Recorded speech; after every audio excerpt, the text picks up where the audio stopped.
Can't see you guys now. There you are.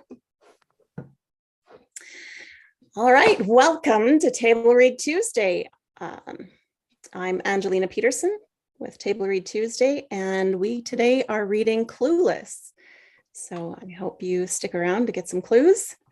And we're going to go around and give a little bit of an introduction to ourselves. So first, starting with Heather.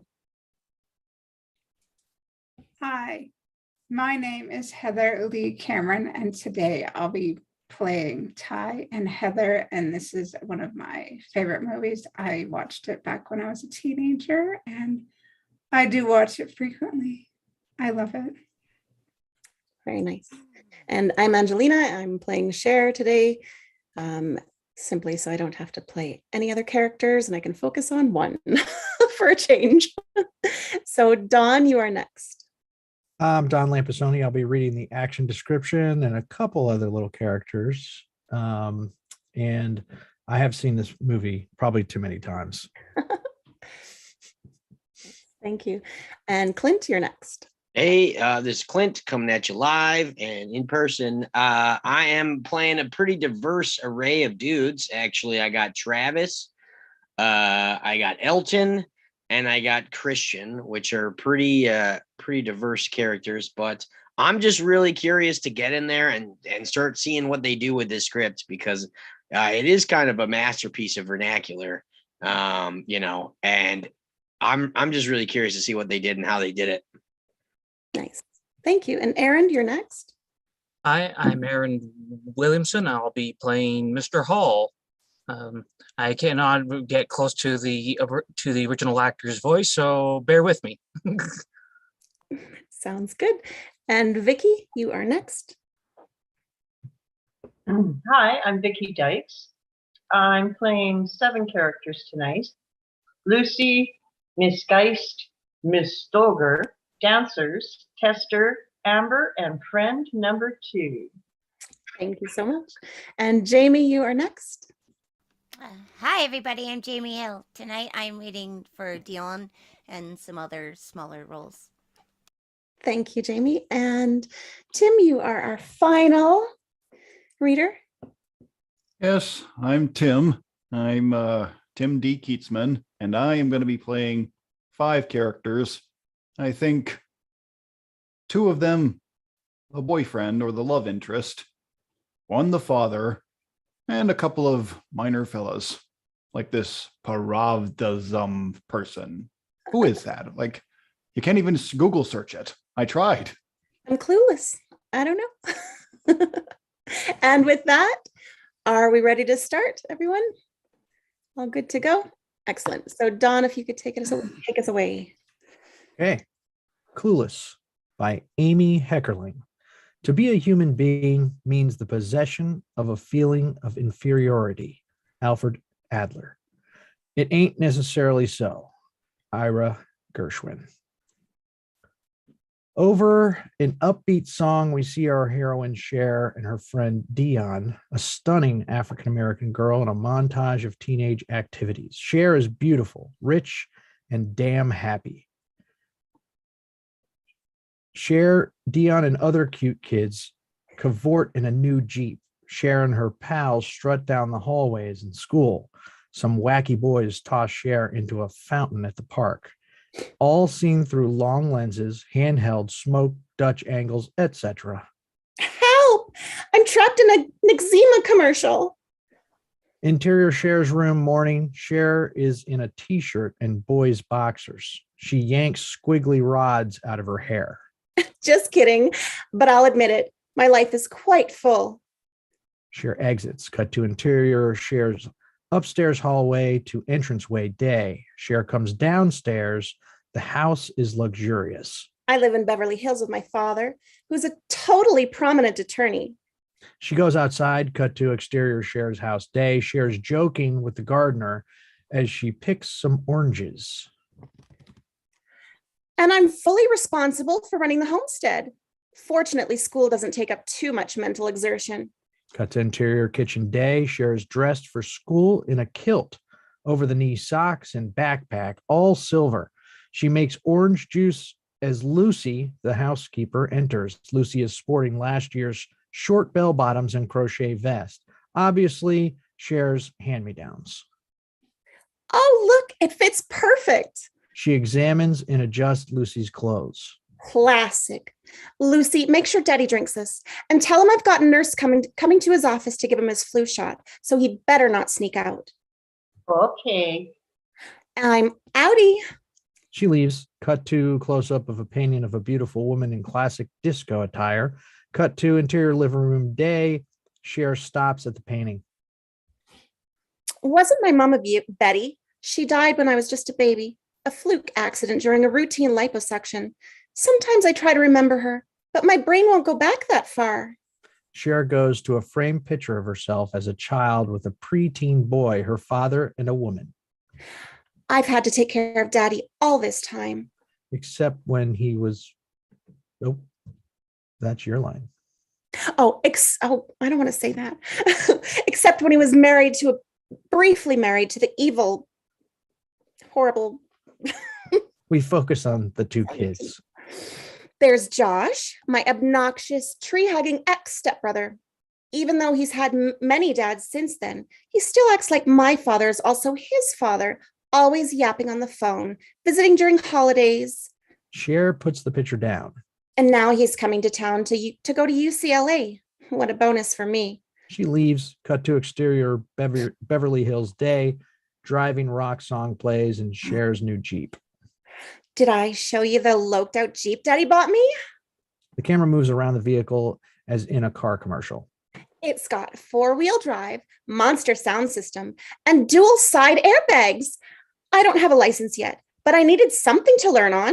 She stops in front of a large Tudor home and honks her horn. Here's where my friend Dion lives. Dee and I have a lot in common. We both have a rampant interest in fashion, and we're both named after great singers of the past. Dion, dressed in pants, skirt, and many shirts, the layered look, gets in the Jeep. Dude. Girlfriend. They start to do a high five, deliberately miss each other's hands, and make a limp wrist movement. Beverly Hills high five. Cher drives off. Dee, it's only September. You've got a whole year to show off your wardrobe. You don't have to wear it all in one day. What a bash on. I'm totally crushed. By the way, have you been shopping with Martians again? Everyone knows silver is the black of the 90s. That should make funerals more fun. Careful, Char. Oinkers. Take the pill. I am so within the speed limit. She glides by a stop sign. Hello? That was a stop sign? And I paused. Did I not? Cut to interior car day. Murray, in do-rag and plaid shirt, works out the rhymes for a rap song about career choices, investments, foreign car maintenance, and other problems he is facing. Cut to exterior parking lot day. Murray gets out of his car, a BMW, and beeps the alarm. He walks to school as he dials his cellular phone. Cut to exterior quad day. Kids walk, talk, hang out. The girls walk through. A boy approaches. Oh, I think that's me. Cher. That's me. Cher, are you going to the party at Summer's house later? I have to check my schedule. Just come. Wear that pink bikini again. Cha, dream on. A beeper goes off. God, it's not even 8:30 and Murray's beeping me. He's so possessive. It's like he called last night and he's all, "Where were you today?" And I'm like, "What do you think? I'm at my grandmother's." And he's all like... Dion's voice drones on in the background. Cher rolls her eyes. Dion is in this dramatic relationship with her boyfriend, Murray. I think they were overly influenced by by Ike and Tina Turner movie. Dee, why do you put up with it? You can do so much better. Oh no, here he comes. Murray, wearing pants slung far below his butt, approaches. Woman, why didn't you answer my page? Some teenagers gather around them to hear a fight. I hate when you call me woman. Where you been all weekend? You down with OPP? OPP. You want to talk about OPP? Then maybe you can explain how this cheap Kmart hair extension got into your back seat. The kids around them make comments. Oh, wait, sorry, that was her thing. Then maybe you can explain how this cheap, yeah, sorry. No, it's a misprint in the. I don't know nothing about that. That must have come off of you. Sure. I do not wear shiny polyester hair, unlike some people, like, say, Shauna. Shauna? Man, you should get a job at the Fox Network. You have a real talent for fabrication, Shauna. That's right, Shauna. And anytime you decide you'd rather be with an anorexic bimbe instead of a woman who's too good to be true, blue, just pull up your saggy ass pants and go. They continue fighting. Cher backs away. Dion, I'm outie. See you later. In the middle of an emotional harangue, Dion waves goodbye casually to Cher. At least once a day, Dion and Murray entertain the students with dramatic improv. It's made them immensely popular. Everyone knows Dee and Murray. People take sides. Discussion groups form during lunch. Cher walks through the quad. We see some goofy-looking couples and boys on skateboards. Personally, I can't imagine going out with a high school boy. They're so high maintenance, like dogs. You have to walk them, feed them, give them flea baths, just so you can have some nervous creature jump and slobber all over you. No, thank you. I have more important things to think about. Cut to interior debate class day. Should all Haitians be allowed refugee in America? Cher and Amber are in front of the class with Mr. Hall, a tolerant but overworked teacher. Amber will take the con position and Cher will be pro. Cher? Cher does her oration while moving her hand in a circular motion as if to clarify. So, okay, like the Haitians need to come to America, but some people are like, what about the sprain on our resources? And it's like, when I had this garden party for my father's birthday and it's all catered, I said RSVP because it's a sit down dinner. Okay. People come in and people come that like didn't RSVP and I'm bugging and I have to haul butt to the kitchen, redistribute the food, and squish in extra place settings and people are on mismatched chairs and all. But by the end of the day, it was like, the more the merrier. And so if the government could just get to the kitchen and rearrange some things, we could certainly party with the Haitians. And in conclusion, may I remind you that it doesn't say RSVP on the Statue of Liberty. Enthusiastic applause and whooping. And Amber, reply.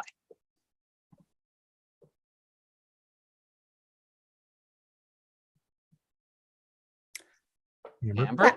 Vicki. Mr. Hall, how can I answer that? The topic is Heidi, and she's talking about some little party. It was his 50th birthday. There were like 200 people. Whatever. If she doesn't do the assignment, I can't do mine. Oh, take a Midol, Amber. Ladies, cool it. Amber gives the class a sarcastic look behind Mr. Hall's back. Cool it. And any thoughts on Cher's oration? Elton, a clean-cut young man, is organizing his CDs. He raises his hand. So Elton, comments? Mr. Hall, I can't find my cranberries. Can I go to the quad and look before I snag it? Someone snags it? Mr. Hall nods and he leaves. Any further insights? Travis, the spacey long-haired Mr. Hall looks amazed. Mr. Hall, I had an insight. I'm all ears. Like the way I feel about the Rolling Stones is like the way my kids are going to feel about 9 Inch Nails. So I shouldn't give my mother more shit about them. Yes, well, it's a little off the subject of Haiti, but tolerance is always a good lesson, even when it comes out of nowhere. Travis looks proud. With that in mind, I'll distribute your report cards. The class seems to sink a few inches as he distributes cards. Numerous conversations break out. And quiet, please. Is there a Christian Stodovich enrolled in this class? Has anyone ever seen him? Mr. Hall, Christian's parents have joint custody. Some idiots in the back laughed at the word joint. He spends a month in Chicago and a month here. Personally, I think it's a travesty on the part of the legal profession. Thank you for that perspective, Cher. Some Persian kids have loud conversation in Farsi. Can all conversations come to a halt, including Farsi, English, Japanese, Spanish? He hands a report card to Travis, who takes a glance at his grades, walks to the window, and starts to climb out. Mr. Hall pulls him back. And can suicide attempts wait till next period? He gives Cher her report card as the bell rings. May I remind you, these must be signed by tomorrow. The kids burst out of the classroom. Cut to interior hallway day. Cher walks down the hallway and calls Dion on her cell phone. Stop! You get your report card? Yeah, I'm toast. You'll never see me out of the house again. How would you do? God, I totally choked. My father's gonna go ballistic on me. Tell me about it. Mr. Hall was way harsh. I got a C- in debate. As Cher listens, she bumps into Dion coming down the hall in the opposite direction. They get off their phones and continue their conversation without missing a beat. He gave me a C, which drags down my whole average. They get to Dion's class and she goes in. Yeah. I'll call you. She starts to dial. Cut to exterior Cher's house dusk. Cher's Jeep drives up. Isn't my house the bomb? Daddy bought it in 78 for only $800,000, and now it's worth at least $2 million. But of course he's bummed because it isn't worth as much as it was in 87. Isn't he a pisser? She goes into the house. Cut to interior kitchen day. Cher enters and hears music she doesn't approve of. The whimsical strains of Lisa Loeb. She sees a bag of dirty clothes. The noisome stench of teenage laundry. Only one possible conclusion. Josh, a cute college guy in a PC t-shirt, appears behind the refrigerator door. Invasion of the fraternity weasel. He tries to tickle her. Hey, Cher. Stop! You're filling out there. Yeah, your face is starting to catch up with your nose. I went by Dad's office. He's not your dad. Why don't you torture one of your other families? She heads out. He follows. And you're not thinking of staying here, I hope. I got a place in Westwood near school. Interior den day. They sit on the couch. Shouldn't you go to college on the East Coast? I hear girls at NYU aren't at all particular. She puts on the TV and watches Beavis and Butthead. Josh tries to watch, then switches to CNN. You just got here and already you're playing couch commando? She switches back. You know, in some parts of the universe, maybe not in contempo casuals, but in some parts, it's considered cool to know what's going on in the world. Oh, thank you, Josh. I so need a lesson from you on how to be cool. Tell me the part about Kenny G again. Cher's father, Mel, calls them from off screen. Hey, you two chuckleheads, get in here. Dinner's ready. Cut to interior dining room night. At the table is Cher's father, Mel, a middle-aged, angry guy. My father is a litigator. That's the scariest kind of lawyer there is. They're the ones who do all the fighting. My dad is so good that he gets $500 an hour, but he fights with me for free because I'm his daughter. Daddy, it's been a few months now. Maybe we should go to Malibu this weekend.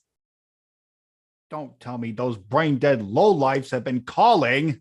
Well, they are your parents. I told them we'd visit on Saturday. Also, you haven't seen your friends Stuart and Anne, so I made you a dinner res at a patina. For what? Overpriced food sculptures? Yeah, you'll have fun.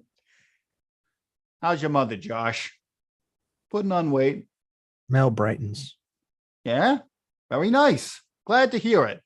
Have you been thinking about our little discussion on family law? Yeah, but I'd really love to be a public defender. What for? You want to have a frustrating, miserable life? Josh will have that no matter what he does. Also, I was wondering about criminal law. No. That's sleaze. It's not like on TV. You want to be doing something decent, something lucrative. Daddy, he's not even in law school yet. At least Josh knows what he wants to do, and he's in a good college. I'd like to see you have a little direction. I have direction. Yeah, towards the mall. Cher gives him the evil eye. That reminds me. Where's your report card? It's not ready yet. What do you mean? Well, some teachers are trying to lowball me, Daddy, and you always say never accept the first offer. I figure these grades are just a jumping off point to start negotiations. I'll have something for you to see by the end of the week. The phone rings. Three of them check their phones. It's for Mel. He goes over some contracts as Josh and Cher fight.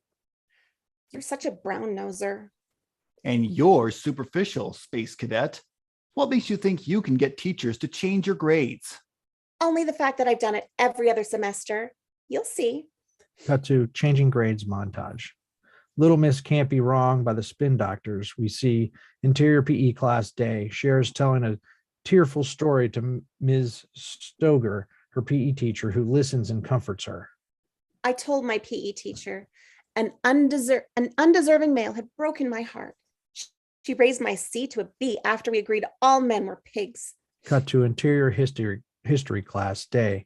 Miss Geist, the history teacher, rants about something. Cher nods empathetically. I promised Miss Geist, I'd start a letter writing campaign to my congressman about violations of the Clean Air Act. Mr. Hall's class day. Mr. Hall looks unimpressed as Cher presents homework, reports, and other evidence of her efforts. But Mr. Hall was totally rigid. He said my debates were unresearched, unstructured, and unconvincing. As if. She tries cleaning the blackboard, begging and arguing as Mr. Hall moves her toward the door. Cut to interior hallway day. Cher's worried. She doesn't know what to do. I felt impotent and out of control, which I totally hate. I needed to find sanctuary in a place where I could gather my thoughts and regain my strength. The theme of Gone with the Wind comes up over. Exterior the Beverly Center sunset. Cut to interior mall day. The girls walk with lots of packages. Cher looks very depressed. What's up, Cher? Are you suffering from buyer's remorse? God, no, nothing like that. But we've been shopping all day and I still don't know what to do about Mr. Hall. What would make him more accepting of my scholastic efforts? How about ex-lazies? Ecstasy, I think. Ecstasy? Yeah, right. Wait a minute. Ecstasy. Cher, No, not the drug, the feeling. you're tripping. No, really. If there was like a way to get Mr. Hall totally bliss, like if he was in love or something. I'm so sure. Cut to exterior school parking day. Loaded down with books, Mr. Hall schleps through crowds of rowdy students. Here's the stats on Mr. Hall. He's single. He's 42. He earns minor ducats at a thankless job. Mr. Hall gets his beat up Toyota and struggles with the door. And he drives an old bucket. Cher observes him as he drives off. A good, healthy blank fest would be so beneficial. Cut to interior teacher's cafeteria day. We see an assortment of unattractive women. Unfortunately, there was a serious babe drought amongst the teachers. Two elderly women pick at their sandwiches. Miss Wimmer and Miss Taylor were hardly age appropriate. Two hideous women eat and talk. The evil trolls from the math department were actually married. One of the teachers takes out a candy bar and Cher's VO gets sidetracked. Ooh, Snickers. Mr. Stoger sits alone with her yogurt. Mrs. Stoger. In the grand tradition of PE teachers, Ms. Stoger seemed to be same-sex oriented. Miss Geist drinks some coffee and spills some on her blouse. Of course, there was always Miss Geist. Something told me not to discount her. Cut to interior Miss Geist class day. Miss Geist raves about an environmental problem. Cher takes notes as Elton gives her a neck rub. Sure, she has lipstick on her teeth. Her stockings are usually run, and she's been having bad hair days since September. But Mr. Hall might respond. It would be uphill, but it was doable.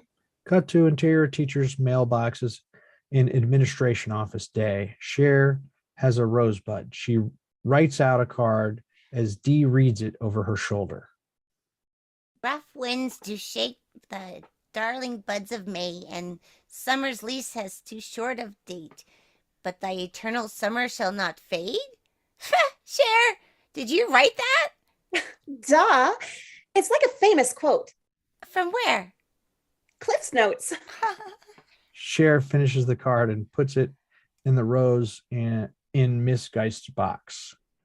A secret admirer? Why didn't you sign Mr. Hall's name?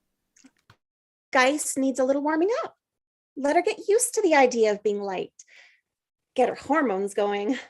Dion nods at this wisdom. Her phone rings. Stop. My father says he's gonna stop hanging up. My father says he'll stop hanging up on you when you start speaking English. You tell him.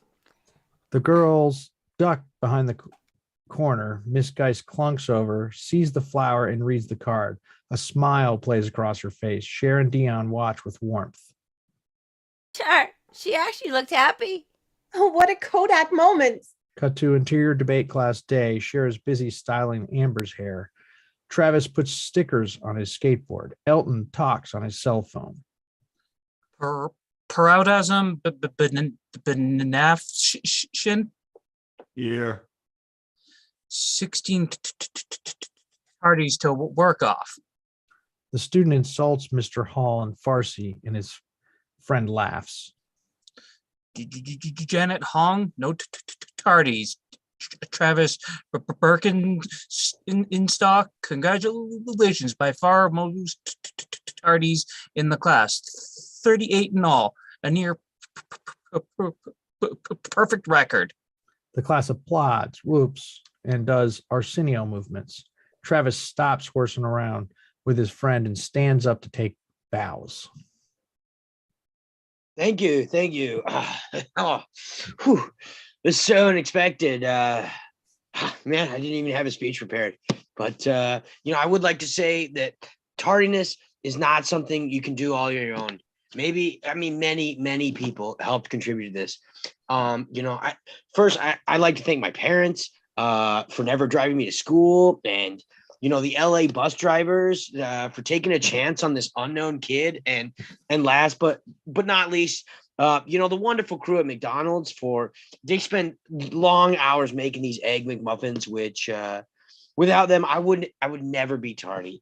So thank you. The class applauds. Well, if Mr. Birkenstock has no political messages to include in his speech, I'll go on. Cher Hamilton, 2 tardies. Cher stops hairdressing. Wait a minute. I object. I have never been tardy. Cher, does everything have to be a negotiation with you? Do you recall the dates of the alleged tardies? One was last Monday. Mr. Hall, I was surfing the Crimson Wave, so I had to haul butt to the ladies. I took the pass. I'll take it you're referring to women's troubles, so I'll let one of them slide. Thanks, Mr. Hall. Miss Geist was right about you. What do you mean? Miss Geist said that you were the only one in school with any compassion and intelligence. Mr. Hall looks intrigued. Cut to interior Elton's bedroom day. From his bed, Elton has easy access to his expensive audio equipment. So, you know that guy Elton in my class? Him, Murray, and a bunch of the other gangsta wannabes have a clique they call the Crew. I decided to recruit them to help me drop hints between Geist and Hall. Elton lies in bed talking to Cher on the phone. You've got to work with me on this. Elton, who's Elton? That's me. You got to work with me on this. Hold on. The music to your face. Let's go with something more mellow. He looks through his CDs. Cut to interior Cher's kitchen day. As Cher talks on the phone, she prepares a snack, non-fat soda, non-fat ice cream, and a sprinkle of sweet and low. You know how open-minded people are when they're in love? I think some Coolio would be good. Elton, I appreciate the value of a good background soundtrack as much as anyone, but would you listen to me for a minute? The music changes. There we go. What were you saying? God, are you smoked out or what? Listen, I'll give you things for people to say. When you see that they say, say them, then it's Aceville for all of us. Oh, you see that they say them, then it's Acevilles for all of us. Achievable. Great. Peace. They hang up. Cher, get in here. Uh-oh. She leaves. Cut to interior Mel's office day. Mel is furious. Hi, Daddy. Do you know what the hell this is about? He shows her a letter. A second notice for 3 outstanding tickets. Geez, I don't remember the first notice. The ticket is the first notice. I didn't know you could even get tickets before you have a license. Oh, sure. You can get tickets anytime. Well, you can't get any more tickets or the Jeep goes back. No more joyrides with your friends. From now on, only supervised lessons till you pass the test. Great idea. In fact, I'm going to go do some practicing right now. She leaves. Cut to exterior next door backyard day. Josh is lying on outdoor furniture reading Nietzsche and stroking his chin. Cher sits near him. Hey, granola breath. You got some pubic hair on your chin. I'm growing a goatee. Is that in lieu of ID at your favorite coffee house? To what do I owe this semi-friendly behavior on your part? Perhaps something you want? Well, actually, I take the driver's test in 48 days. I know how to drive and all, but Daddy says I can only take the Jeep out with a licensed driver. Besides, don't you want to take a break from your Nitsy? Nietzsche. She looks at his book. What's it about? Everything. Boy, college is vague. You taking your courses and everything? You're taking a course in everything? It's not for a course. As if. You're reading a book that's not even required? Proper. Josh gets up reluctantly. Is there any possibility of you shutting up until you get your way? Slim to none. Cut to exterior Beverly Hills street day. The Jeep cruises down the block. Stay in your lane. Ooh, do you like the color of that house? As she speaks, the car veers toward the house. Look out! Inside the car, Josh leans over her, grabs the wheel, and puts his foot on the brake. He loses it. Cher, keep your eyes on the road, not the houses, not the billboards, not the store windows. Just the road. She feels guilty, so she takes the offense. You don't have to jump on top of me, you perv. He moves back into his seat. Pull up to that Beamer and let's park.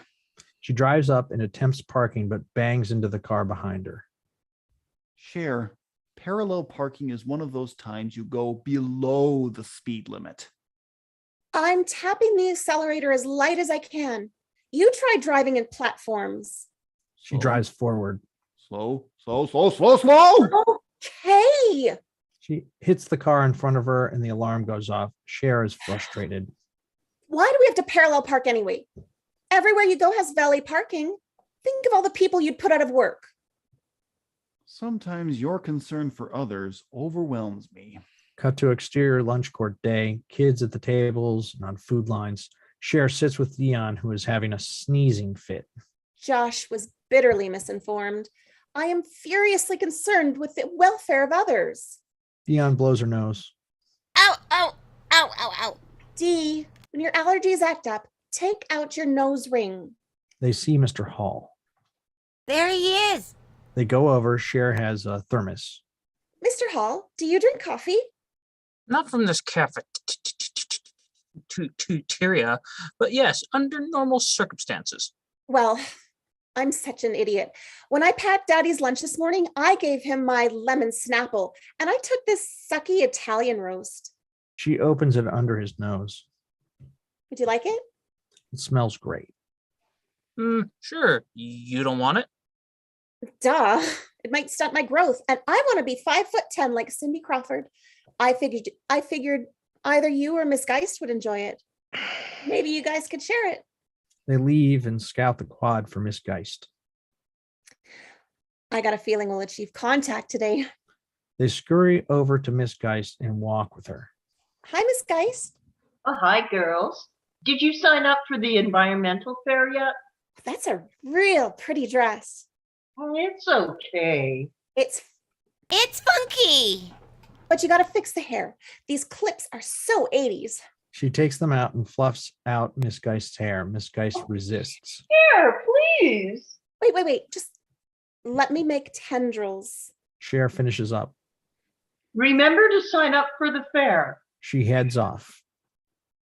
Not a total Betty, but a vast improvement. I did what I could do.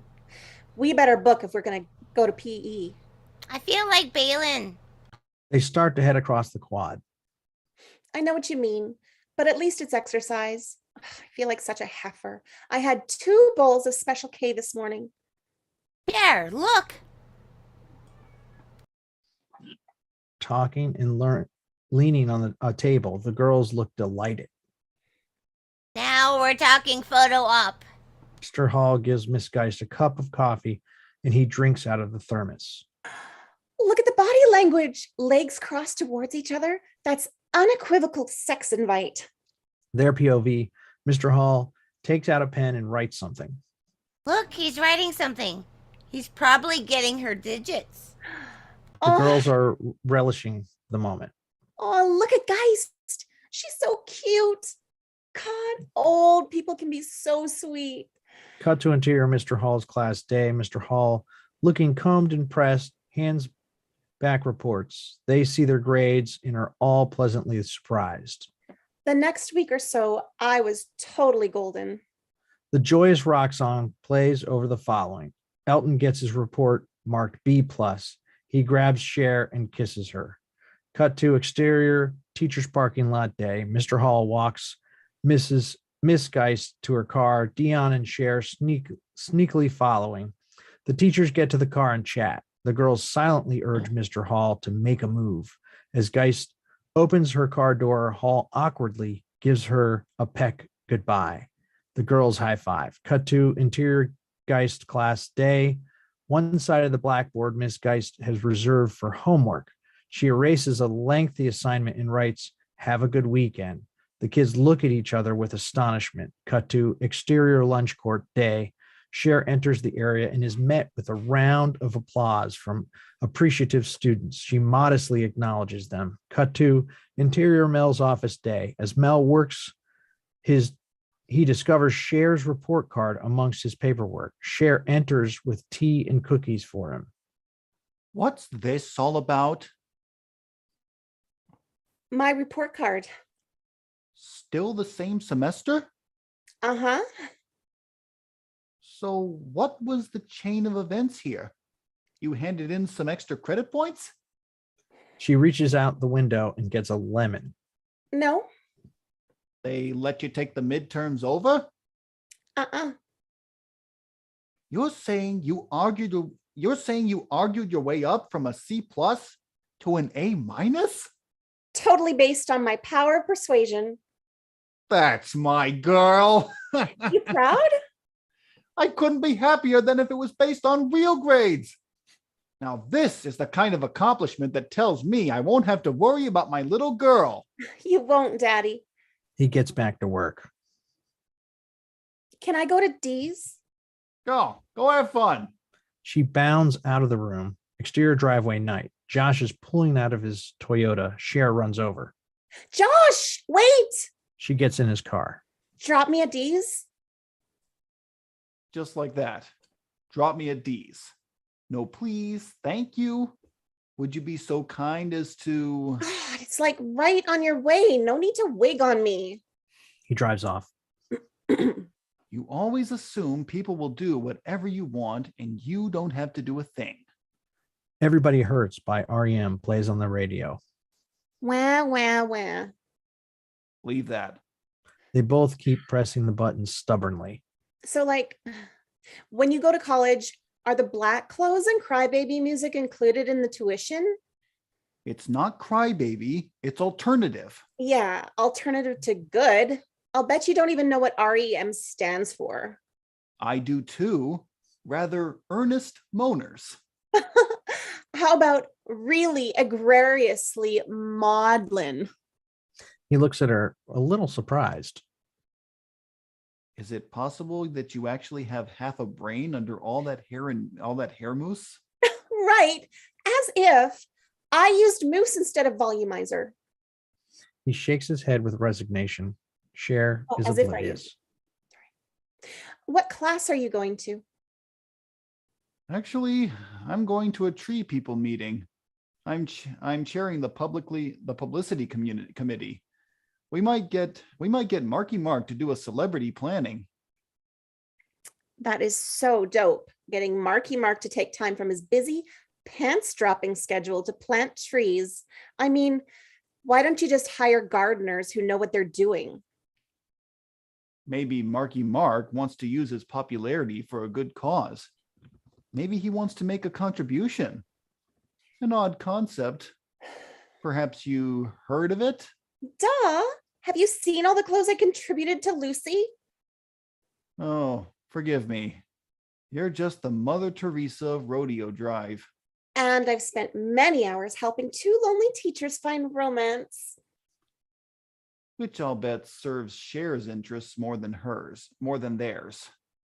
If I ever saw you do something that wasn't 90% selfish, I'd die of shock. Oh, that'd be reason enough for me.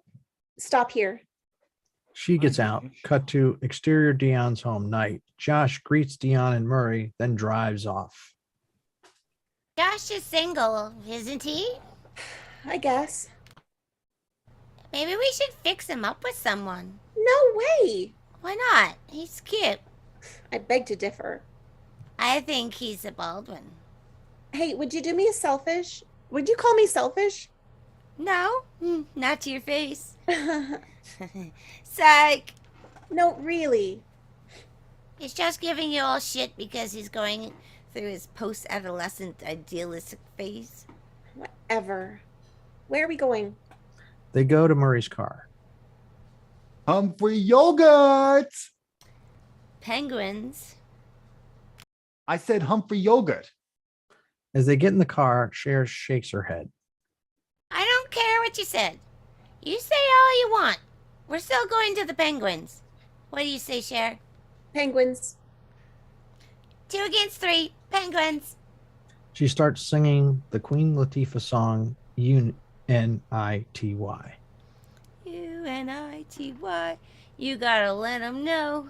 Cher joins in and they dance around. UNITY.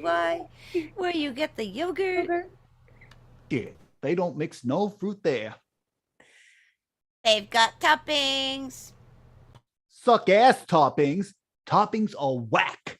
They continue as they drive off. Cut to interior gym day. Dion, Cher, and classmates wait online for turns at hitting tennis balls from an automated machine. Ms. Stoger demonstrates the stroke. And follow through. Always follow through. Cher looks agitated. I pride myself on not dwelling on negativity, but even a whole day later, I was bummed about being called selfish. Meanwhile, the line is moved forward and it is Cher's turn to hit the ball. Of course, she has no idea. Earth to Cher. Come in, Cher. Cher gets the tennis racket. I just want to say that physical education in this school is a disgrace. Standing in line for 40 minutes is hardly aerobically effective. I doubt I've worked off the calories in a stick of carefree gum. Other girls whoop and applaud. But you certainly exercised your mouth, Cher. Now hit the ball. The ball flies out of the machine. Cher swings and misses. What have I been saying all day? You've been saying next, next. I've been saying follow through. Follow through. But I missed the ball already. Why should I continue something that didn't even occur? Another ball whizzes by dangerously close to Cher's head. Miss and Mrs. Stagger, that machine is just a lawsuit waiting to happen.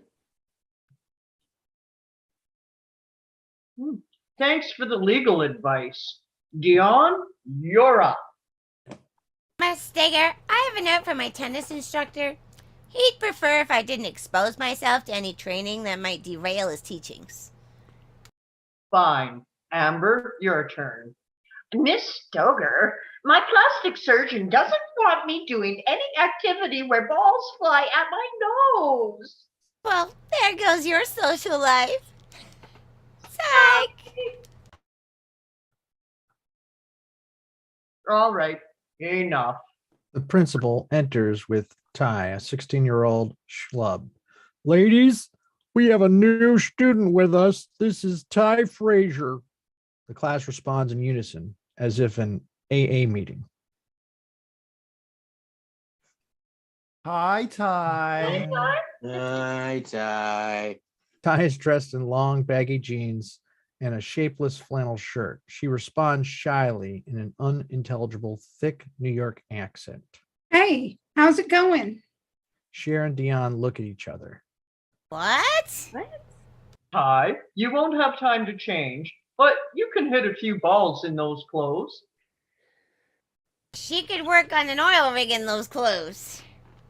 Dee, my mission is clear. Look at that girl. Ty looks lost. She doesn't know if she's supposed to hit the ball or wait online. She's so adorably clueless. We've got to adopt her. Here, she's still up. Our stock would plummet, and we've worked so hard to retain our status. But we should use our popularity for a good cause. You mean lost cause? Dee, don't you want to contribute? Dion gives in. Ty comes over. Hi, Hang with us. thanks. You're from New York? How'd you know? How do you like California? I'm freaking, man. I can use some herbal refreshment. We do lunch in 10 minutes. There's no tea, but there's other stuff. Coke and all. No crap, you guys have Coke? Well, this is America. Cher takes out her phone. I better see about a table. Hi, Brett. Yeah, is our regular table available? Great. We'll be there. Oh, there'll be an extra joining us. Okay, peace. She hangs up. Cut to exterior lunch court day. The girls walk to the food area. Don't you love these crispy autumn days? A giant palm tree leaf falls with a thud. The girls scream. What was that? Just a leaf dropping off a tree. Shoot, do all the leaves come off in the fall? Dion gives Cher a meaningful look. Cher shows Ty around. That's Alana's group over there. They all do the TV station, and they think that that's the most important thing on earth. Our school has its own channel throughout Beverly Hills. You like working on TV stations? Not really. Then forget about them. They just hang by themselves. She points out another group. There's the Persian Mafia. You can't hang with them unless you own a BMW. Yeah, right. Cher points out a group of cute girls, including Murray and Elton. And there's the crew, the choicest males at our school. Including my boyfriend. Isn't he cute? If you make the decision to date a high school boy, those are the only acceptable ones. Where's your boyfriend? As if. Cher's got attitude about high school boys. It's a personal choice every woman has to make for herself. Murray joins them. Woman, lend me $5. I've asked you repeatedly not to call me woman. Bitch, what's your problem? I don't see no love stake squeezed into your 501, so I can't call you man. But a mere reference to my sex is enough of an identity. Excuse me, Ms. Dion, but street slang is an increasingly valid form of expression. Most feminine pronouns have mocking but not necessarily misogynistic undertones. Murray leaves. Ty is dumbfounded. Wow, you guys talk like grown-ups. Well, this is really good school. I'm getting a soda. You guys want? They negotiate Ty getting sodas and Dion getting food on separate food lines. She's nice. God, there's so much to be done with her. The hair is whack. And can someone please return the voice to Jackie Mason? But there's definitely hottie potential. I'm feeling way inspired. You go, girl. Cut to other food line. Travis is behind Ty. He notices the surrealistic cartoon she has drawn on her notebook. Ty senses him looking at her. Nice representation. Thanks. Nice stickers. Really? You like the stickers? Because I was thinking it's a little bit too cluttered. Like, I want to clear off this entire area and concentrate like one definitive statement. Perhaps Marvin the Martian. Get out of town. I can do Marvin the Martian. I mean, there's not much to him, but look. She goes through her notebook, and together they admire Marvin cartoons. Cut to Dion and Cher's table. The girls put out food as Ty returns. I met a really cool guy. Describe. Long hair, funny. The girls nod with approval. We were talking and all, and he said he could easily get the chronic, maybe even some citrus. There he is. She waves at him. He starts to wave, realizes he's carrying a tray and struggles to get it balanced. Cher and Dion exchange looks. Are you talking about drugs? Ty thinks a minute, realizes they haven't understood each other at all. Yeah, Ty, how old are you? I'll be 16 in May. My birthday's in April. As someone who's older, can I give you some advice? I mean, I don't want to sound all judgmental and all, but it's one thing to spark up a doobie and get laced at parties. It's quite another to be fried at school all day. You see the distinction? Yeah, The Lodies generally hang in the stairwell over there. She indicates an area peopled with baked students. Sometimes they get to class and say bonehead things, and we all laugh, of course, but no respectable girl actually dates them. I don't mean to be harsh, but you don't want to start off on the wrong foot, do you? You have a dependency problem? Because they have groups here. I don't think so. Hey, I got a great idea. Let's do a makeover. What do you mean? Do your makeup, figure your colors, replan your wardrobe. No.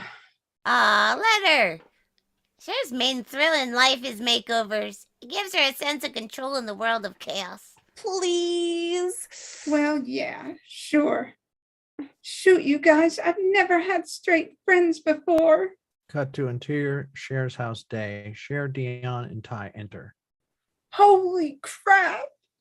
Ty walks through, looking up. Look at that chandelier. She walks into a table. Dion rolls her eyes. You guys must be rich. She examines the unusual window treatments. Wow. Who'd have thought of making curtains like that? Come on, Ty. We've got a lot of work to do. She drags her along. Really, really a lot. Interior Cher's drive-through closet day. Cher could stock a department store. Ty stands between mirrors as Cher scrutinizes her. Sometimes I wear my... Shh. Finally, Cher's ready. She speaks with utmost authority. Okay. As I see it, we've got too many incongruous looks fighting for limited body space. She circles Ty. The metal boots say neo-punk. The jewelry says hip-hop. And the dust mop jeans go beyond grunge into the realm of unkempt. You've got warm colors battling it out with cold colors, which, by the way, you should never wear. You're definitely in autumn. Actually, I'm a Taurus. I mean, autumn colors. The baggy look is not for petite women. But I hate my hips. Then we'll accentuate the waist. For your body type, bare midriff as a godsend. Cher snaps her fingers and points to a chair. Ty sits. Over a song like To Be Real, we see Cher expertly applies makeup to Ty. As Ty models a little blouse, Cher takes a pair of shears and cuts off the bottom. Ty yanks it down, trying to hide her stomach. Cher pulls it back up and smacks away Ty's hands. On her computer, Cher programs in Ty's outfit and tries various shoes and hair ornaments on the generated picture to pick them more rapidly. Finally, a completely transformed Ty admires herself in the mirror. She is amazed and delighted. Cher is proud of her accomplishment. Ty hugs her. Interior, Cher's den day. Buns of Steel is on the TV as Cher and Ty in stylish workout clothes follow along clumsily. You know that famous expression, teacher, heal thyself? Well, it's true. As I got into molding Ty, I found myself on quite a self-improvement kick. Cut to unbeknownst to the girls, Josh enters and watches them. Ty collapses. I can't do another lift. And my buns don't feel nothing like steel. Okay, it'll get easier as long as you do it every day, not just sporadically. How do you know if you're doing it sporadically? Josh looks bewildered. What is Cher up to? That's another thing, Ty. We've got to work on your accent and vocabulary. Like sporadic means once in a while. Try to use it in a sentence today and find some other adjectives besides the F word. Ty nods earnestly. If you're here, who is watching Neiman's? Ugh, the dreaded ex-brother-in-law or stepbrother. Ty, this is Josh. Josh, Ty. Nice to meet you. He heads to interior kitchen day. Cher follows him in, waiting for a compliment. I don't believe it. That I'm devoting myself so generously to somebody else? No, that you found someone even more clueless than yourself to worship you. God, what is it with you? I rescue someone from dateless, lonely, teenage hell, and you're still bagging me? You're just getting a buzz from the ego boost. As if. And as soon as you get bored, you'll forget all about her like your pet lizard that you forgot to feed. That is so untrue. First of all, that lizard ate live flies, so I couldn't deal. Second of all, I am totally committed to Ty. You couldn't commit to a removable tattoo. You'll see. I'm going to take that lost soul in there and make her a well-dressed and popular. Her life will be better because of me. That's something no female can say about you. She leaves the room. Josh follows. Interior den day. Ty is watching TV and mindlessly singing along with a commercial. Josh waves at her. Bye. He's seeing you. I hope not sporadically. She looks at Cher proudly. Exterior Melrose night. Dion, Cher, and Ty parade down the street. Some boys smile at Ty. Do you see how boys are responding? My heart is totally bursting. I know. I'm kneeling. They spot Travis sitting in front of an ice cream store. Hey, there's Travis from school. What's he doing? Panhandling? No. They get to him. Hey guys, you got $1? See? Ty digs one out. Cool. You It seems a compliment would be forthcoming, but that would be too hard. The girls move her away from him. Ty, you're getting that goofy look. Don't sell yourself short now. You've got something going for you that no one else in Beverly has. Oh, guys, I'm not a virgin. I mean, mystery. As far as everyone's concerned, you were the most popular girl in your school. Everyone's curious. And the fact that you hang with Dee and me Speaks very highly of you. You have to take advantage of this window of opportunity. That's right. If you strike while the iron is hot, you could have any guy you want. Like who? Let's see. Who's available? Brandon Bronston. Oh, I've got it. Elton's single now. He just broke up with Valette. Who's Elton? He was in debate with us. He did the in favor of animal testing speech. Oh, In fact, I noticed him scooping you out. he was looking at me? Shaw. In fact, he said you gave him a toothache. How'd I do that? That's an expression. It means he thinks you're sweet. Yeah? Wow. Behind Ty's back, Dion silently mouths the words, "Is that true?" Cher rolls her eyes as if to say, "Of course not." Cut to exterior Beverly Hills street day. Training Ty proved to be a greater challenge than I expected.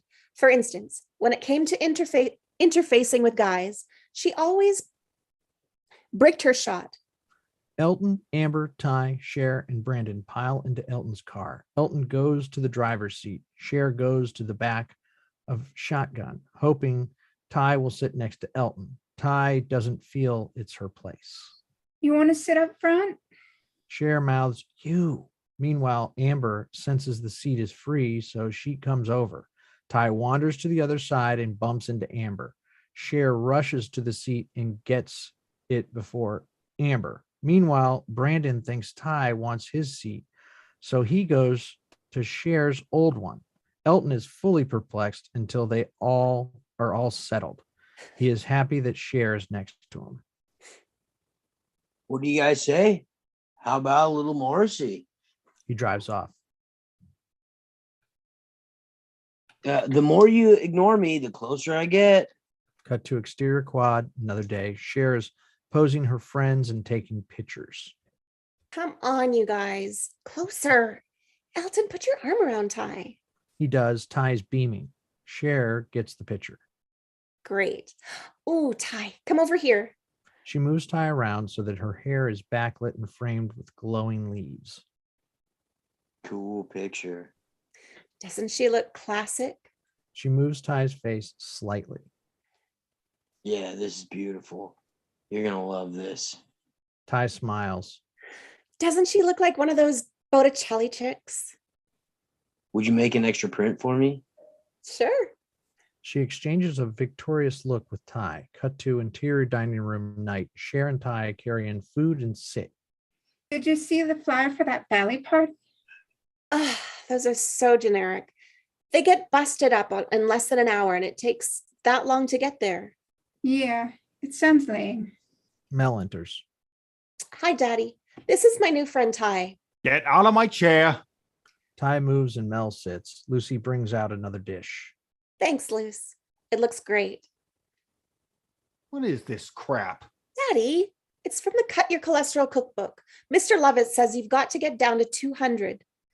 Her beeper goes off. Uh-oh, it's Dion. It might be important. No one calls at the table. We're going to have a nice family dinner. They're all quiet, wondering what a nice family talks about. What did you do in school today? Cher looks thoughtful. Well, I broke in my purple clogs. Mel's phone rings. He starts going through depositions over the phone. Cher sneakily dials Dion. What's up? Okay, so Murray's geometry class is right by Elton's locker, and Elton was getting his books, and taped up inside was a picture of you, the picture you took of Ty. No! TB. Oh my gosh! Is that the bomb or what? Elton's got your picture hanging on his locker. No crap. Anyway, most of the crew will be appearing at this Val party. Are you going? Ordinarily, I would never. But as a friend to Ty, it is my duty to go. Looks like we have to go to we'll have to do a cameo to this party. Cut to interior Murray's car night. Murray and Dion are in the front seat driving and kissing. Cher gives Ty advice. When you get there, scoop him out, but don't let him know that you see him. Talk to someone in his eye line, preferably a guy. When you do make eye contact, have him come up to you and find an excuse to leave while he's still into the conversation. The key thing is always have him wanting more. You got it? Dion shakes her head with pity. I'm so glad I don't have to play those games anymore. Exterior residential area in Sun Valley. Night. Dee, Murray, Cher, and Ty enter the party house. The local guests primarily wear hugely baggy pants and shirts, but Cher has opted for the Chanel retro punk look. Travis whizzes by on his skateboard and gooses Ty and Cher. Hey, skateboards. That's so 3 years ago. What a tard. If Travis even aspired to being a tard, he'd have to cramp all night. With a tutor. Travis does an impressive flip off a banister. Wow, did you see that? Interior house night. Dion and Murray are barely through the door before they are dancing. Reagan? Let's do a lap before we commit to a location. Travis slides by, obviously wasted, holding a beer. Someone jostles him and beer spills on Cher's shoes. Great. Ruin my suede shoes, why don't you? She meticulously blots her shoes. Ty smiles at Travis. Cher spots Elton. You guys interested in some chronic? Ty is, but she looks at Cher. Cher acts reluctant. Well, I guess it's the least you can do. Let's spark it. Cher whispers to Ty. Elton's over there. Act like Travis is saying something funny. Travis offers her the joint, and she laughs as though he told her a joke. Travis is grateful to have gotten a laugh, but he can't remember how. Nevertheless, he joins in, laughing at nothing. What's so funny? Nothing. Now he's really confused. Elton approaches and helps himself to the joint. Have you guys been thinking about the future? You mean college? No, I mean like, what do you call it? Like 80s and 90s. And then, what do we call it? The zeros? Wow, I never thought of that. Huh. What's to think about? We'll call it the zeros. But listen, like the 60s, the 90s, the O's, it just doesn't sound right. How about Ozzy's? What did they call it last time? In the 1900s, did they say aught? Like the class of aught 7? Well, we'll probably do some major life damage in the zeros. Careers, marriage, kids. You should call it what you want. I like Ozzy's. That sounds like a breakfast cereal. Ty looks insulted. Cher nudges her and she realizes she should laugh. Who decides what they get called? Like yuppies, hippies, Gen X. Hey, if there's like the X generation and like the O's, it's kind of like God's playing tic-tac-toe. Whoa. Travis and Ty laugh. Elton gives Cher, can you believe them? Look. Summer comes over with a credit card. Let's play suck and blow. Everyone sits close together. A person sucks in the credit card and passes it to the next person by blowing while the other sucks. If it falls, you wind up kissing. When Elton has to pass it to Cher, it drops and their lips touch. God, Elton, you stop sucking too soon. People laugh, so she has to shove Elton. Try again. He sucks the card. No, go that way. A song Elton dislikes comes on. EMF? What is it? 99.2 something? I gotta change this. Cher whispers to Ty and moves her towards Elton. Go help him. I can't. Yes, you can. What do I do? Just tell him what a great taste he has. Suddenly, they hear Dion screaming from upstairs. They rush up to interior upstairs hallway night. Dion is in a state of extreme duress as some partygoers silently look on. Oh my god, oh my god, oh my god, oh my god. What have they done to you? What have they done? Me, Dee, what is it? She holds the sobbing Dion. Why did he do it? Why?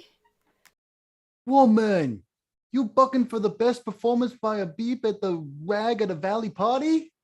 His friends laugh. We see what is upsetting Dion. Murray has allowed his friends to shave his head. You look good, man. Oh, it's a craps. And now you'll swim faster. See? They like it. Nothing wrong with this haircut. Don't you even have a mind of your own? Don't you ever think before you do moronic things? And right before the yearbook pictures? When they ask, who is your boyfriend? What will I say? What will I tell my grandchildren? He starts Oh! crying again, goes into the bathroom and slams the door. Murray knocks on it. Dion, D, come on out of there. No! They continue arguing through the door. Cher turns to Ty. Same thing happened at the junior prom. She spent the entire after party in the bathroom. This is going to be a while. They head downstairs. She's really gone mental. Maybe. But the opportunity to try material on a fresh audience is the main appeal. They wobbly descend the stairs. That almost destroyed my buzz. I'm still baked. From the banister, they see a lot more people are now dancing. Well, let's go bump into people. I'm cool with that. They proceed to interior living room night. Ty and Cher join the dancing mob. Where's Elton? Cher looks around and spots Amber, the girl we don't like, wearing the exact outfit that Cher had on yesterday. Hey, ain't that the same dress as yours? What a clone. I hate that. She gets closer to Amber. Say, Ambular, was that you going through my laundry? As if, like I would wear something from Judy's. I'd call you a fashion victim, but I understand you people prefer ensemble and challenged. Travis jumps down from the second floor landing as if he were at a concert. Various dancers get knocked over and pissed off. Hey, watch it. Oh, cut it out. Ty helps him up. Are you okay? He limps. Oh, I fractured my ankle. Boy, where's the sense of the pit hospitality? Ah, shut up. Come on, get out of here. Travis gives Ty a look as if to say, what do you expect in the valley? Sun Valley. That was so cool. I wish I could do that. No, don't. Why not? Well, if girls did it, then what would the guys do to impress them? I don't know. Stuff. They are sort of flirting. Cher hurries to break them up. Ty, I need you. She leads Ty away. Elton's right over there. Pull out some of your New York street moves. Ty tries to look impressive. Meanwhile, an equally devoted dancer does an energetic kick. One of her clogs goes flying off and kicks Ty on the head. Ty passes out. Cher screams. Ty, Elton, help me. Oh, They lift Ty and carry her into interior kitchen night. Cher puts ice in a towel, gives it to Elton, and he holds it on Ty's head. Travis comes in holding dripping ice cubes for Ty. Cher gently moves him out. it's okay, thanks. If it stays a concussion, you have to make sure she stays conscious. Ask her questions. Ty, can you hear me? What's 7 times 7? No, stuff she knows. Ow. There's some kind of bump here. Dee sits up. You okay? She nods. You think you can get back in there? I'm all right. Let's see. Can you do this? Hip hop hooray. Hop hoo hey ho. He swings his arms in the air like they do in the video. She laughs. You try. They do it together and laugh. Cher hangs back but looks very proud. Come on. He takes Ty by the hand and they go back to dance. Cher slips out to exterior backyard night. Lots of making out around and in the pool. Cher sits with her feet in the water. Love was everywhere. And even though I was alone, I was so happy for Ty. It's like that long book they made us read in that read that said, "'Tis a far, far better thing." Like when you do stuff for other people. Her reverie is interrupted when a boy rushes over to puke in the pool. Swimmers scream and jump out. Cher's beeper goes off. She calls home on her phone. Do you know what time it is? A watch doesn't really go with his outfit. Where are you? Just having a snack with my girlfriends. A helicopter starts to fly over the house. Where? In Rwanda? Is that in the valley? I expect you to walk through the door in 20 minutes. Ew, it might take me a little more than 20 minutes. Everywhere in LA takes 20 minutes. He hangs up. Cher thinks. And that's our halfway. Hey, thank you, everyone. Yeah. So, take a 5-minute break, bathroom, water, all that, and be back here by whatever 25, 20, 22, 52, 20. I can't think. Help me. 22. Sounds good. 22. Sounds good. 8:22. That's the 22 one. for me as well. And yeah, do 8:23. I'll give you an extra minute just in case. Sounds good. See you all in a minute. You're doing awesome, Heather. You're doing awesome, all of you. So, very, very good.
Looks like it's 8:23 here. Clint and Heather, are you back? Not quite yet, I guess. Yes, sorry, coming. Good. I just had to send an email. Oh, okay. Sorry. No problem. And Clint, I think you're still away, maybe. This one contact, it feels like it's twisted or something, like folded. Not nice. Makes such a difference to have a nice script. Hey, with this one, it's so like been faxed 20 times and Yeah. My old lady eyes don't like it. no, mine either. What the fuck that say? I was know. looking- I'm like, what? When I was looking over the script the other day, I was trying to just do the Control F to find all my lines, and it's like, oh wait, no, this is photo copied. Yeah, it's so bad you can't even search anything on this. Yeah. Sometimes you can convert it, but you probably could convert it, but it might mess some things up. Yeah, I was going to try to do that, but then I did not. Milk? What's that? Cookie? She's You taunting sharing us. your cookies with us? She's taunting us. Mm-hmm. Chocolate chips are my favorite snack. Nice. How are you old? You're probably younger than me. I'm Mine's 45. You are not. I am so. Show me your driver's license. You're lying. Angel knows I've shown Angel. Well, seeing as we're all being honest, I'm 33. I'm 34. Who said we're all going to be being honest and telling our age? Yeah. Look at Angel that. may not say. Angel's 29, guys. Yeah. Yeah, I'm A little while ago. 35. I win. Yeah. My That's old, how old I am. Well, to be fair, I said we're all being honest, but I didn't really say that everyone had to say. that's true. That's true. Okay, Vicky, you get the mum card then. I'm having a birthday in about a week and a half, and I'll be 64. Wow. Congratulations. God, you are not 64. You do not. Oh, yeah. You look Well, not quite. 50. You look 50 at oldest. Amy. We're actually all 16 right now. Oh, yeah. Oh wow.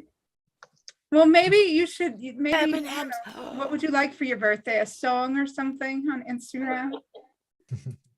I don't know.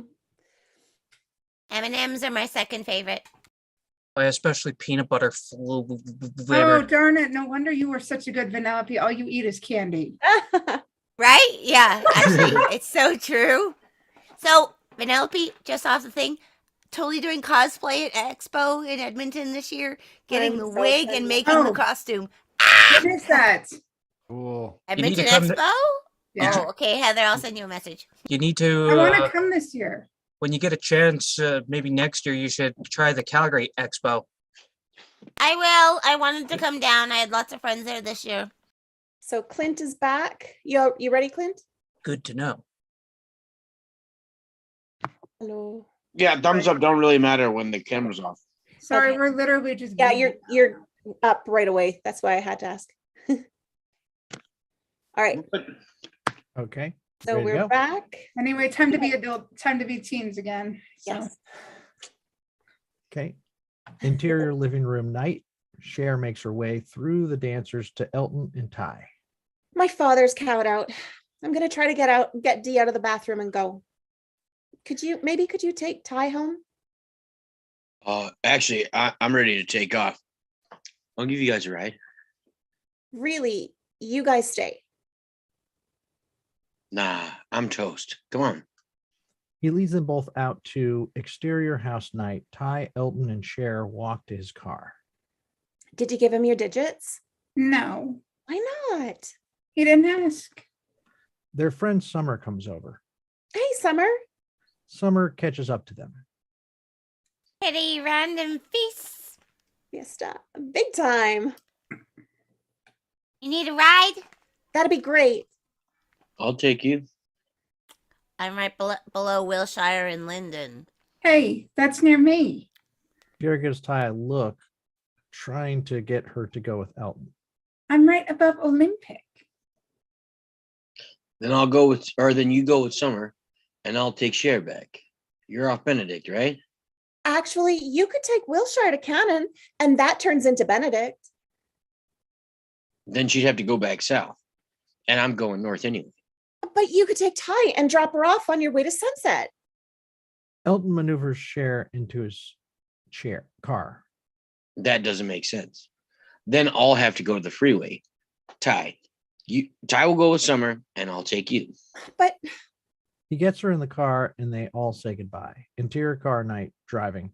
Elton searches for appropriate music. Cher is disappointed that she couldn't get Elton and Ty alone. She does the next best thing. didn't Ty look cute tonight? And if I ever fall in love again, I'll make sure that this lady is a friend. I love how she looked with her hair up, like with all the curly tendrils hanging. But it's also so pretty when it's all wild, like in that picture I took. Yeah, you're an awesome photographer. This isn't going the way she'd like. Well, when your subject is so attractive. It's like you're using sunshine to paint a picture. Usually girls that are beautiful and popular don't bother developing any other talents. I think actually I like Ty's hair down. I consider you one of my best friends. And I don't have friends that are girls. I'm really glad because your happiness means a lot to me. It does? Sure. I mean, I saw how hard your breakup with Valette was, and I think you're a special guy. I'd like to see you settled already. He pulls up into an empty store's parking lot. Hey, where are we going? Elton stops the car and pounces on her and smothers her with kisses. I knew it. I knew it. You knew what? You're totally sprung on me. He kisses her hand. She snatches it away. Hello? Don't you mean Ty? Ty, Oh, weren't you just dancing with her? I knew you wanted me to. I did you a props. You have her picture in your locker. I have a picture you took in my locker. Cher starts to get that sinking feeling. I'm having a Twin Peaks experience. Elton starts kissing her again and she moves away. I felt it when you kissed me tonight. Suck and blow is a game. He keeps trying. Stop! What's the deal? You've been flirting with me all year. As if I've been trying to get you and Ty together. What a bum. Why would I go with Ty? Why not? Why not? Why not? Do you even know who my father is? You are such a snob and a half. Come on, Cher. Me and Ty make no sense. You and me? Trying to get on top of her. That makes sense. Cut it out. Come on, Cher. Stop it. He gets more persistent and she gets out of the car and slams the door. Cher. F you. Cher, get back in the car. Leave me alone. He starts the car and screeches away. Cher is surprised he actually left. Hey, where are you going? She realizes he left her there. She's stunned. Shoot. She walks around in a daze, then decides to look for street signs as she dials her phone. Yeah, can I have the number of the cab company? I don't know which one. What do you have out here? Hand it over. A gun is pointed at Cher. She screams. We see a teenage boy with a gun. Give me the phone. She does. She is paralyzed with fear.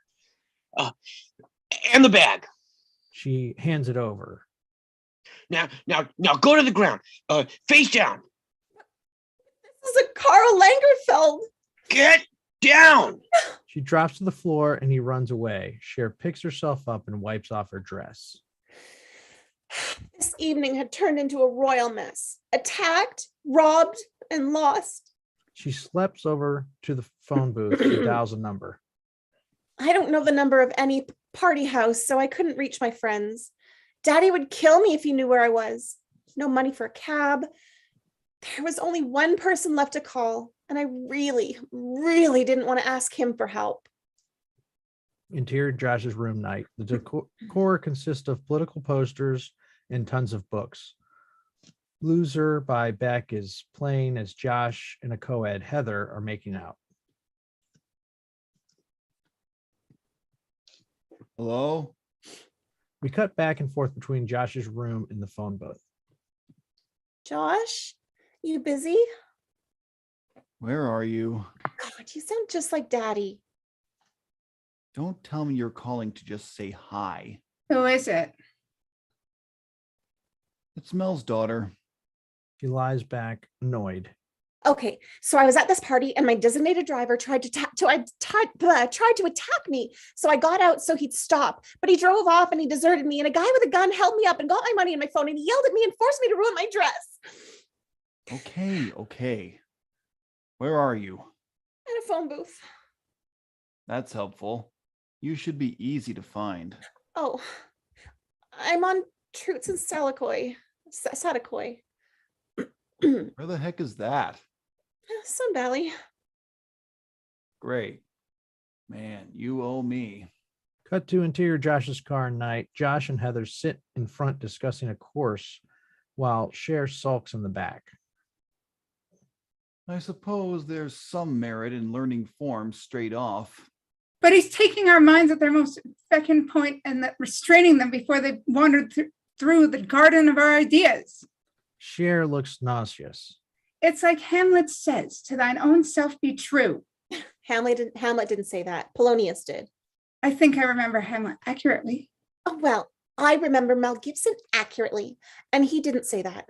Josh smiles to himself. Cut to exterior dorms night. Josh's car drives up. Cut to interior Josh's car night. I'm walking Heather to her door. Try to stay out of trouble. Cher watches them walk away. Josh kisses Heather goodnight. Cher strains to see. He returns and gets back into the car. Thanks a lot, Cher. That was a real fun night. I can't believe after all I've been through, you insist on tormenting me. I mean, hello, I had a gun pointed at my head. So you yell at me and Elton abandons me. And I know as soon as I get through the door, Daddy will start screaming. Nobody cares about me. Okay. I'm sorry. Calm down. You want to sit up front? She climbs up to the seat next to him. What happened with this Elton guy? He tried to sexually harass me. And you did nothing to lead him on? As if I was only being semi-nice to him to get together with Ty. Oh, great. Now you're picking her boyfriends. I just want to help. She thinks stoners are cute. I'm trying to lead her down a better path. What do you know? You've never even had a relationship. I know that Heather girl is all wrong for you. Based on a half-hour acquaintance? She's a downer, and you're a downer. Two wrongs don't make a right. He wants to argue with her, but he also wants to hear what she's going to say. Oh, really? You need an upper to balance you. You plod. You need someone who skips. You're earthbound. You need someone to twinkle you around. He laughs and looks at her like she's crazy. You need to sober up before your father sees you. Interior Cher's bedroom day. Cher is getting a massage. What was I going to say to Ty? The more I thought about it, the more I started to doubt myself, which I really hate. Even Leslie, my masseuse, said I was holding a lot of tension. Cut to exterior Cher's house. Brown day. Lucky for me, I was there. Lucky for me, there was some sort of pressure inversion because causing the smog to build up so much that school was closed for 2 days. Cut to interior boy, oh boy. It's the girls' locker room day. Girls are changing out of their gym clothes. Dee and Cher are with Ty. So I had time to psych myself up for the unpleasant task. I burst into tears. It's my hips, isn't it?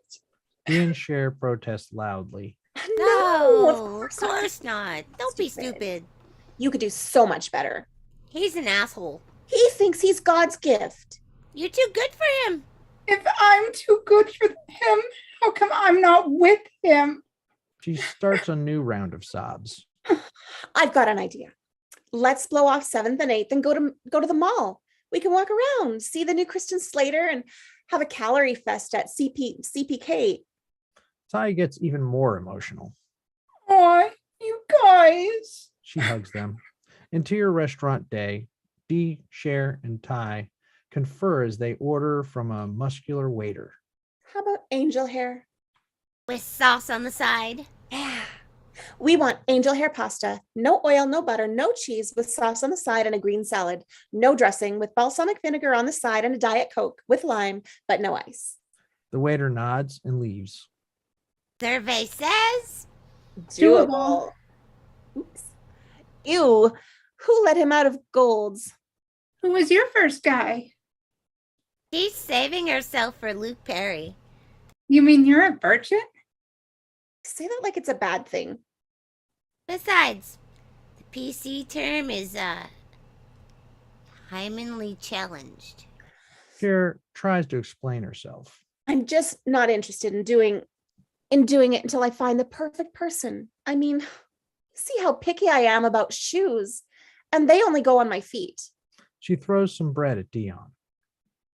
You're fine to talk, Dee. Wait a minute. I thought you and Murray. Hey man, my man is satisfied if you know what I mean. He's got no cause for complaints, but technically, I'm a virgin. You know what I'm saying? Yeah. Hip Hop Hooray comes on. Ty is suddenly autistic. Hi, what's wrong? They're playing our song. The one we dance to. Hip hop hooray ho hey ho. She's too choked up to go on and bursts into tears. Cher looks concerned. I could tell that Ty's grieving period would be considerable, unless I quickly found someone to take Elton's place. So back to the salt mines.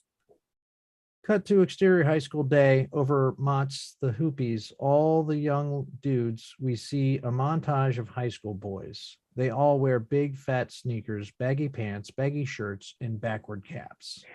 I don't mean to sound like a raging feminist, but when I think of all the times we girls spent on exercising, doing our hair, shopping, and makeup, whereas guys fall out of bed, put on a backwards cap, and expect us to swoon. Some roughhousing boys bump into her and try to comp a feel. She hits them with her large makeup case. Interior Mr. Hall's class day. Mr. Hall and Miss Geist talk before class starts. They kiss goodbye. Cher snips off split ends.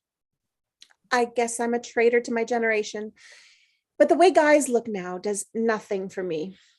Someone knocks. Cher turns and sees a guy standing in the doorway. Her jaw drops. He's totally gorgeous and definitely from another decade. If James Dean was in Ocean's 11. Dang. This must be the elusive Christian.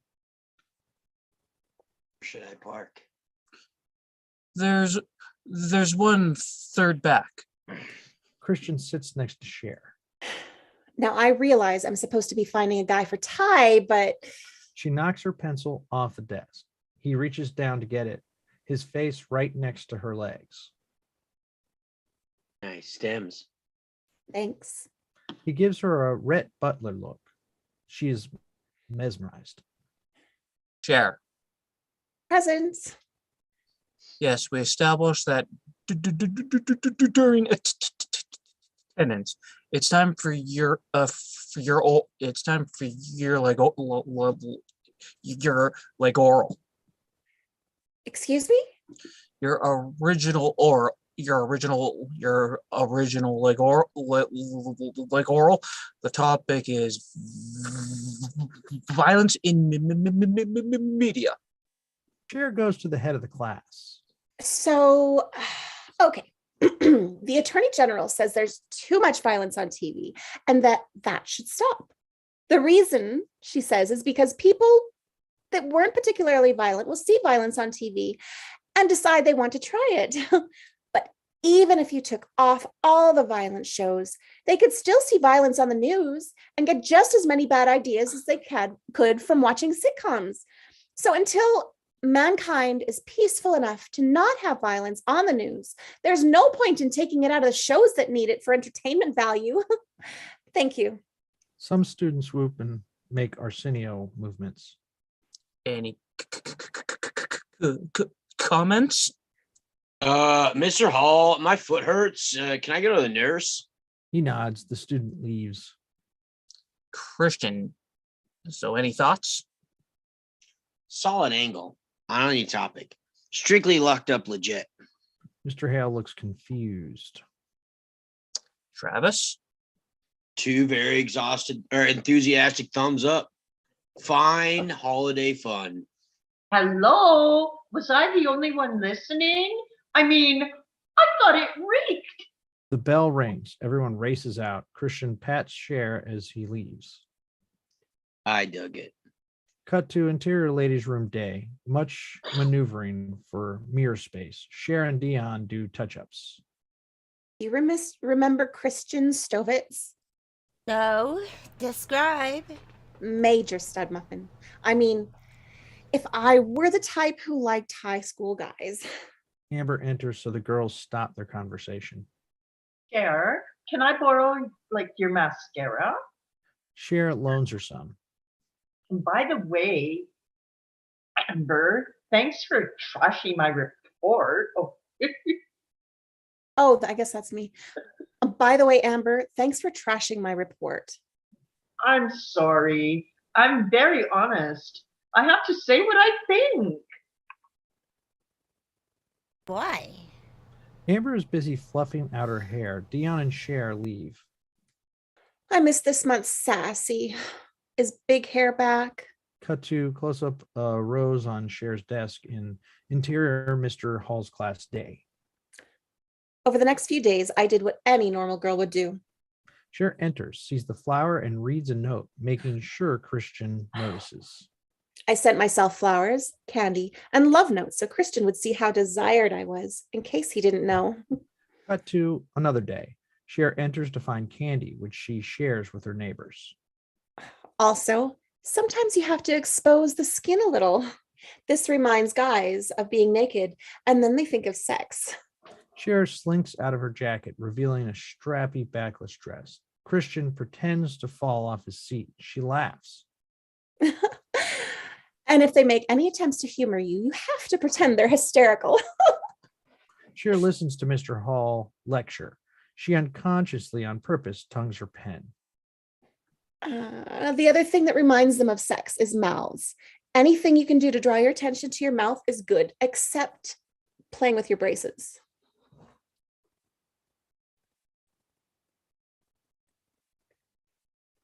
Christian? Oh, hey, Duchess. Yeah, He offers her some gum. thanks. So, you ration this weekend? Huh? Like Saturday? I'm new, but maybe we could, but maybe you got the yen with some heavy clam bakes. Well, my ex-stepbrother's frat is having a party. The Breeders are playing. Solid. Interior dining room night. Mel, Josh, and young lawyers pour through stacks of paperwork. Suddenly, Daddy had a case that had to be solved right away. So some clerks and Josh came to help him go through a gazillion depositions. The doorbell rings. They all ignore it. It rings again. Daddy, I can't open it. I have to make him wait a while. Then he can wait outside. Lucy,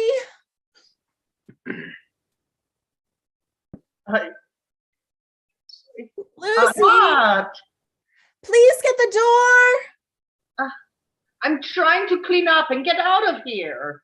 Josh, please. Josh reluctantly enters the door. Christian enters cockily. Josh instantly hates him. Hey, man. Nice pile of bricks you got here. Josh takes Christian's hat off. She's not ready.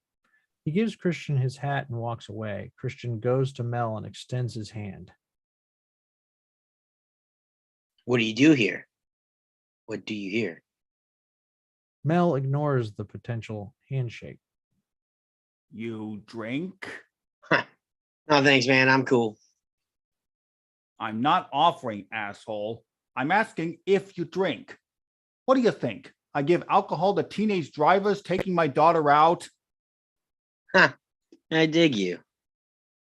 What's your story, kid? You think the death of Sammy Davis Jr. left an opening in the Rat Pack? Cher makes her entrance, looking stunning in a slip dress. She kisses him hello. He seems to admire her dress. You're not letting her go out. You're not letting her go like that, are you? Cher, get in here. What's up, Daddy? What the heck is that? A dress? Says who? Calvin Klein. It looks like underwear. Go put something over it. Duh, I was just going to. She goes off. Mel turns to Christian. Remember, no drinking and driving. If anything happens to Cher, I got a 45 and a shovel. I doubt anyone would miss you. Cher returns, having put on a sheer wrap.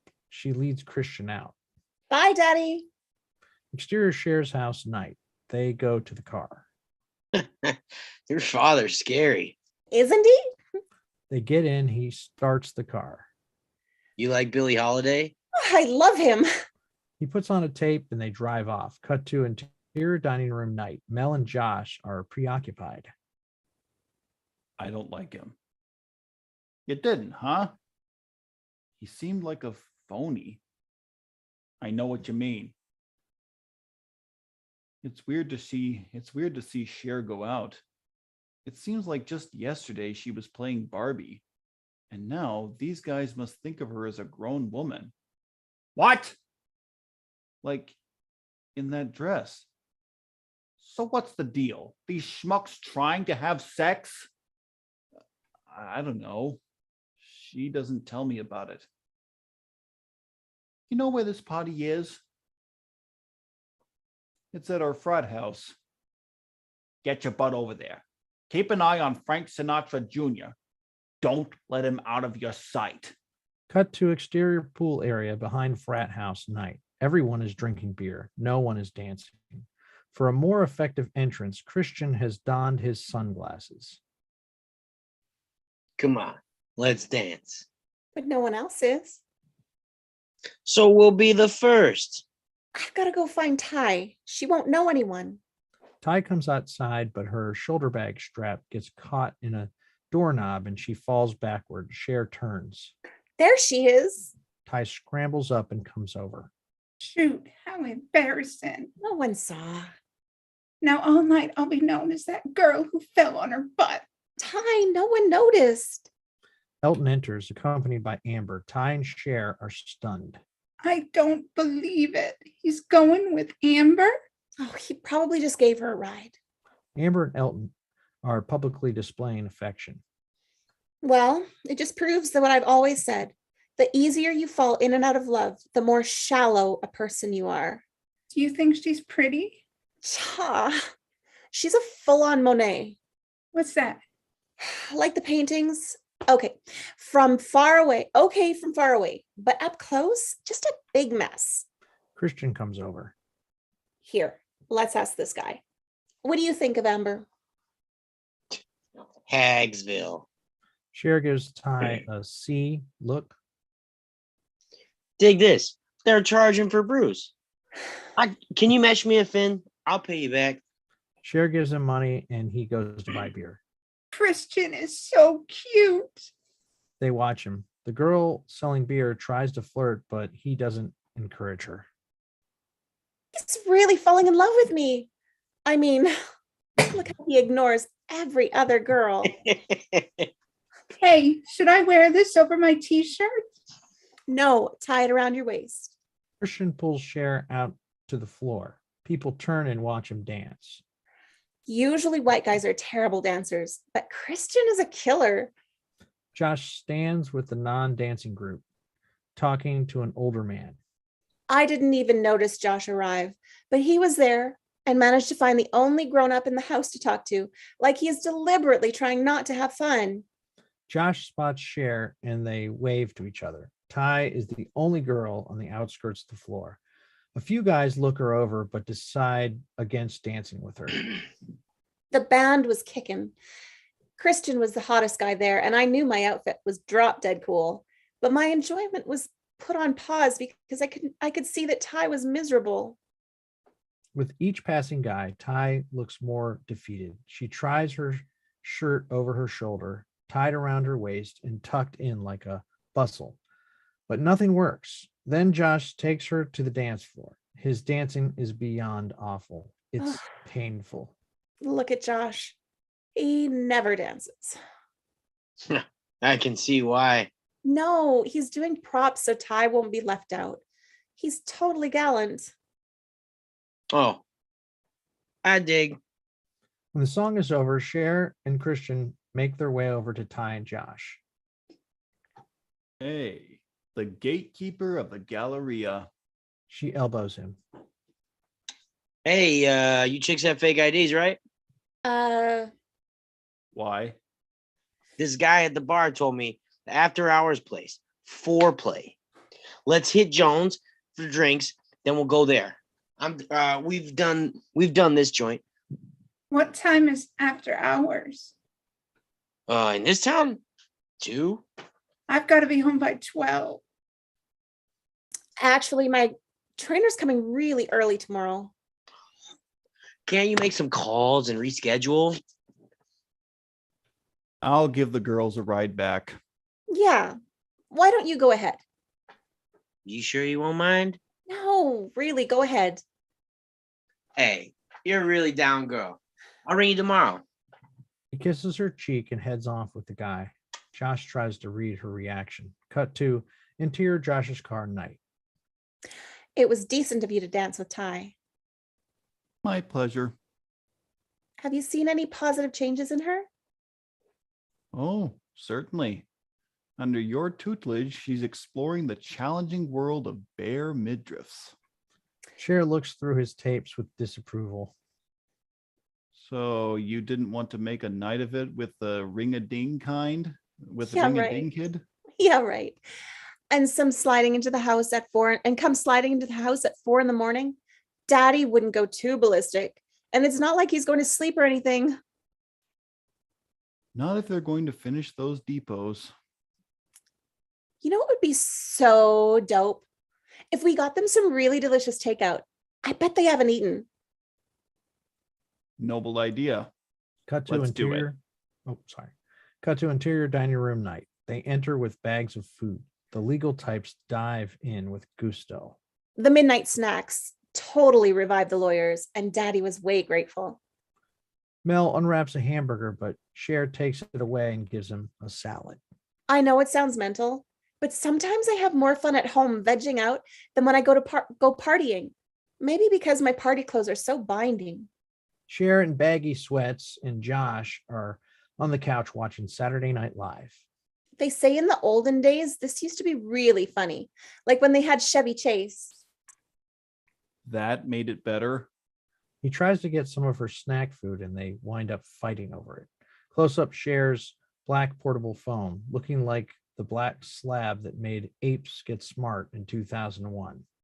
Christian said he'd call Sunday, which in boy time meant around Thursday. Interior master bedroom day. Cher is laying out outfits for her father on the bed.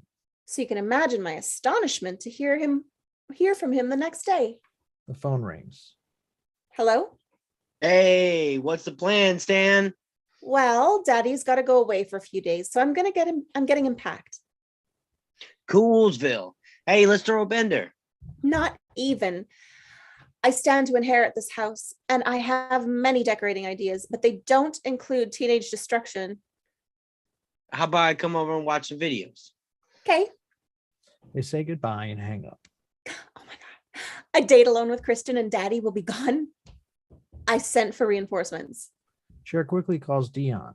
We hear What a Man by Salt and Pepper. Cut to interior den day. Dion and Cher are moving lamps around and flicking them on and off. We had to do a light check. Cut to interior Cher's room day. The room is littered with clothes. Cher tries a new outfit and Dion takes front and side view Polaroids. Costume decisions. Cut to interior kitchen day. Cher throws a glop of cookie dough into the oven. There should always be a smell of something baking. It reminds their subconsciousness how much they need females. Cut to interior bathroom day. Dion does Cher's makeup. I'm still all red. Trying to make you as white as I can. She dabs on more foundation. You're all flushed, girlfriend. Calm down. Cher fans herself. You know, I'm so glad I never got loaded and did it with someone I only had lukewarm feelings for. I did the right thing by waiting. I mean, Christian is brutally hot, and I'll remember tonight forever. Cut to interior master bedroom night. Cher and Christian are lying on top of the bed watching TV. Christian had a thing for Tony Curtis, so we saw Spartacus and Some Like It Hot. I guess he was too engrossed to make a move. But then he put on Pet Shop Boys concert. Pet Shop Boys singing Ask Yourself, Can You Forgive Her? Intercut with the Pet Shop Boys on TV, we see Cher and Christian in the bed. He sits up forward. She leans towards him. She crosses her legs towards him. He moves his legs away. Her arm rests by her side. Her fingers close to his. He crosses his arms over his chest. They are so musical. It's like a pop version of Debussy. I don't remember that group. She gets an idea. Do you want some wine? No. Have you ever noticed that alcohol makes people want to have sex when they don't really? Yeah. He gets up. Oh, I'm getting tired. She follows him out to interior entranceway night. I could make you some coffee if you like. Nah, I had too many espressos today. Hey, pick your chin up, Duchess. She looks at him confused. Are we friends? Yeah. Knock me a kiss. She lifts her face to him. He kisses her forehead and leaves. I don't get it. What did I do wrong?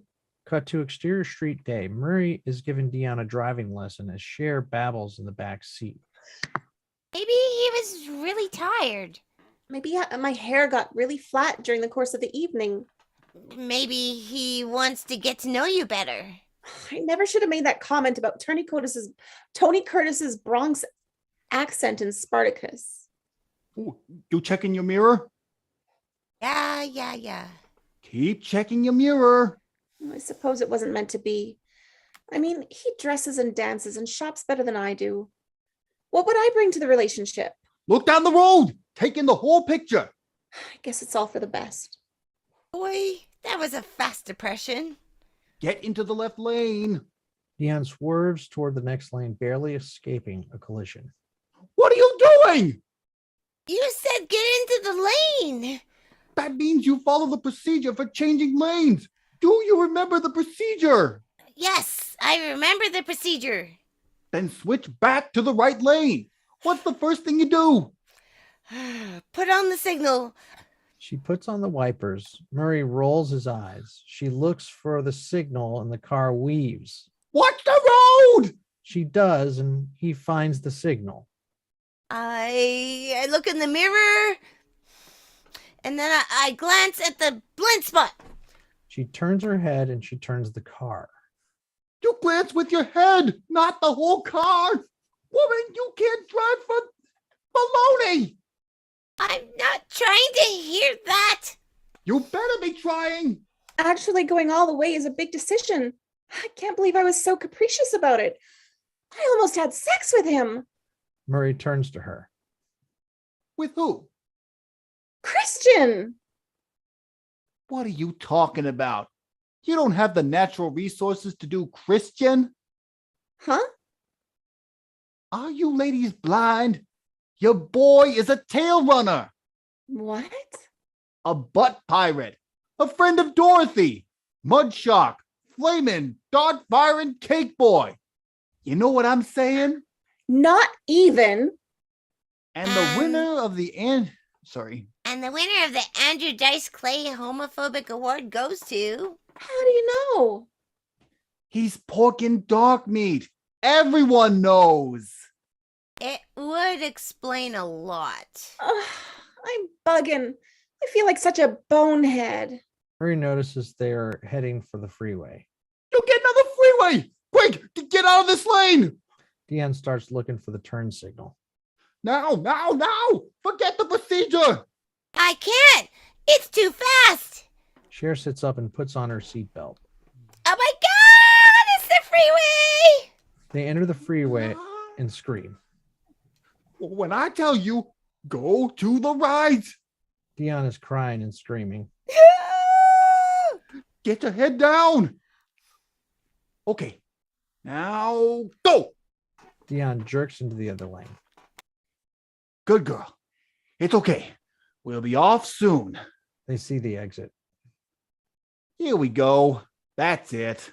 They drive off the freeway and stop. Dion and Murray hug and kiss desperately. Cher watches them forlornly. The freeway brush with death brought Dion and Murray even closer. After that, her virginity went from technical to non-existent. Cut to exterior lunch area day. Cher listens to Ty and Dion exchange intimate details. After Letterman was 2, then in the morning, and again when we got back from IHOP. Gosh, you guys. I mean, it's almost weird how well you can know someone. What's cool is like when you're playing the field, how easy it is to make them happy. You ever do it in water? As they continue, Cher looks miserable. I couldn't believe it. Suddenly, I was out of the loop. They see Travis approaching. Oh, swoon, here's your boyfriend. Hey, Ty, you like seafood? Yeah. Okay, seafood. He opens his mouth to reveal partially eaten food. Hey, could you shove that down? Hello. Don't the slackers prefer the stairwell? Cher is surprised to hear herself coming out of Ty. Travis shuffles away glumly. Guys, we should see the new Ethan Hawke's Angst Fest. Oh, should we? Should we see the Ethan Hawke's Angst Fest? I have to meet Murray later, alone. I'm getting drinks. Anyone thirsty? Ish. They give her money as she goes into the food lines. Maybe I didn't improve Ty. Maybe I did her a major disservice. She sees Travis sitting on the stairs drinking from a paper bag. I certainly hadn't enriched Travis's life. Cut to interior Cher's closet day. The clothes are in total disarray. But I had to stop thinking of the problems of others for a while. It was time to take the driving test, and I had to pull together my most responsible looking ensemble. Cher is frustrated. She can't find something. Lucy! Lucy! She leaves and walks through interior dining room day. Josh and the other law clerks are working on depots as Cher passes. Lucy, where's my white collarless shirt from Fred Siegel?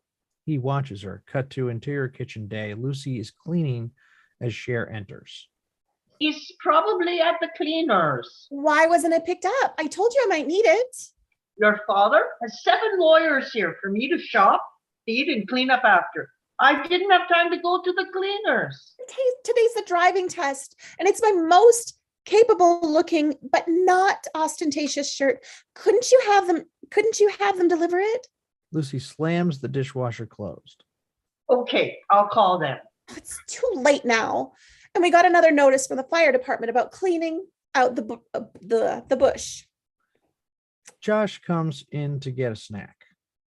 You were going to tell Jose to do it.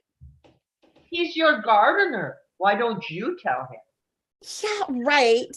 You know I don't speak Mexican. Lucy throws down her dish towel. I am not Mexican. She leaves. Oh, great. Now, can you tell me what that was about? Lucy's from El Salvador. So? It's an entirely different country. Oh, what does that matter? You get upset if someone thinks you live below sunset. I think you should apologize to her. Yeah, I'm always wrong. Everything's my fault. She storms out. Cut to interior Department of Motor Vehicles day. Cher stands online with her written test in various forms. And overwhelming sense of ickiness followed me that day. I knew I was sorry about upsetting Lucy, but there was something else bothering me. Cut to exterior Culver City day. Cher and the tester creep down the street in her Jeep. Like Josh thinking I was mean or something was making me postal, which didn't improve my driving skills. Move into the right lane. She turns the wheel without looking. And God, I mean, why shouldn't I care what he thinks? Why was I letting it wig me out? Oh, watch out for the bike rider. Cher swerves back into her lane to avoid killing a person on a Whoops. bicycle. My bad. Pull over up here. Okay, cool. Start over. Take 2. She pulls over to the curb. Put it in park and let's switch seats. Cher does what she's told and sits in the passenger seat. The tester drives. Are we going somewhere to do the parallel parking? No, Are we going to make left turns? we're going back to the DMV. It's over? I don't think you're quite ready to take the test. You mean I failed? Get in some practicing and try again later. Cher's eyes fill with tears. Can't we just start over? I had my mind somewhere else. I'll concentrate. I'll drive really good usually. Oh, just calm down. You can come back and take the test another day. Is there anyone else I can talk to? If I could just... My word is final. Cher looks devastated. I can't believe it. I failed. I failed something that I couldn't talk my way out of. I was just hating life. Cut to exterior backyard day. Cher comes out and sees Josh and Ty playing hacky sacks. They are laughing and bumping into each other. Hi. Hi, you're home. How does it feel to have a license? I wouldn't know. I failed the test. Bummer. And spare me your lectures about what a big responsibility it is to drive, and you can't BS your way through it. I didn't say anything. I can tell what you're thinking. They say goodbye to Josh and leave. Ty takes a box with her. Cut to interior den day. Ty goes to the fireplace and sits down with her box. On top, Elton is written in a heart. I'm glad you're here. There's something I want to do, and I'd like it if you were with me. What's all this? This is stupid junk that reminded me of Elton that I thought I'd save forever.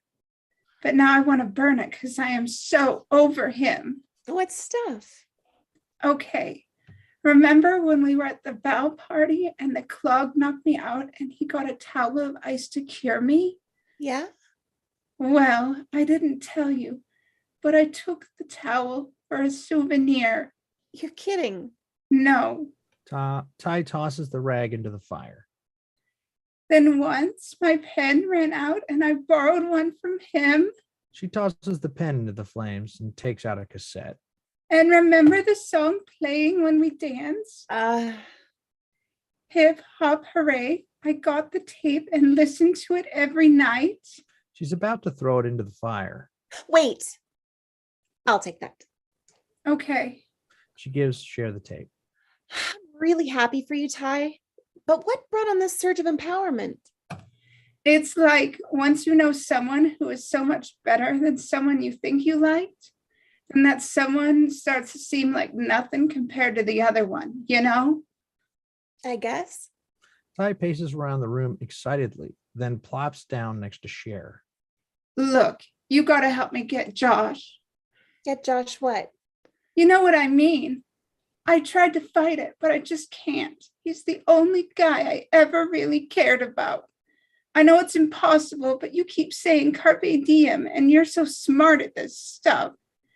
Anyway, I lost 5 pounds. I passed the driver's test. I've been totally straight. I feel good about myself, and I deserve a guy I love. It's all because of you. You've been such a good friend. She hugs Cher, who is getting noticeably paler. Have you gotten any clues about whether he likes you? Yeah, subtle, but yeah. Like what? Little things, you know? Like how he looks straight into my eyes, and he's always so friendly. Especially that night at his frat, he noticed how depressed I was when Elton snubbed me. So he asked me to dance and was real flirty and all. Cher has an approving smile frozen on her face.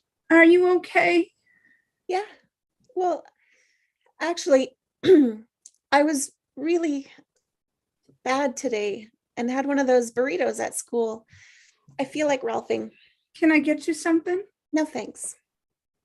I know this sounds vicious, but suddenly I totally wished I'd never met her.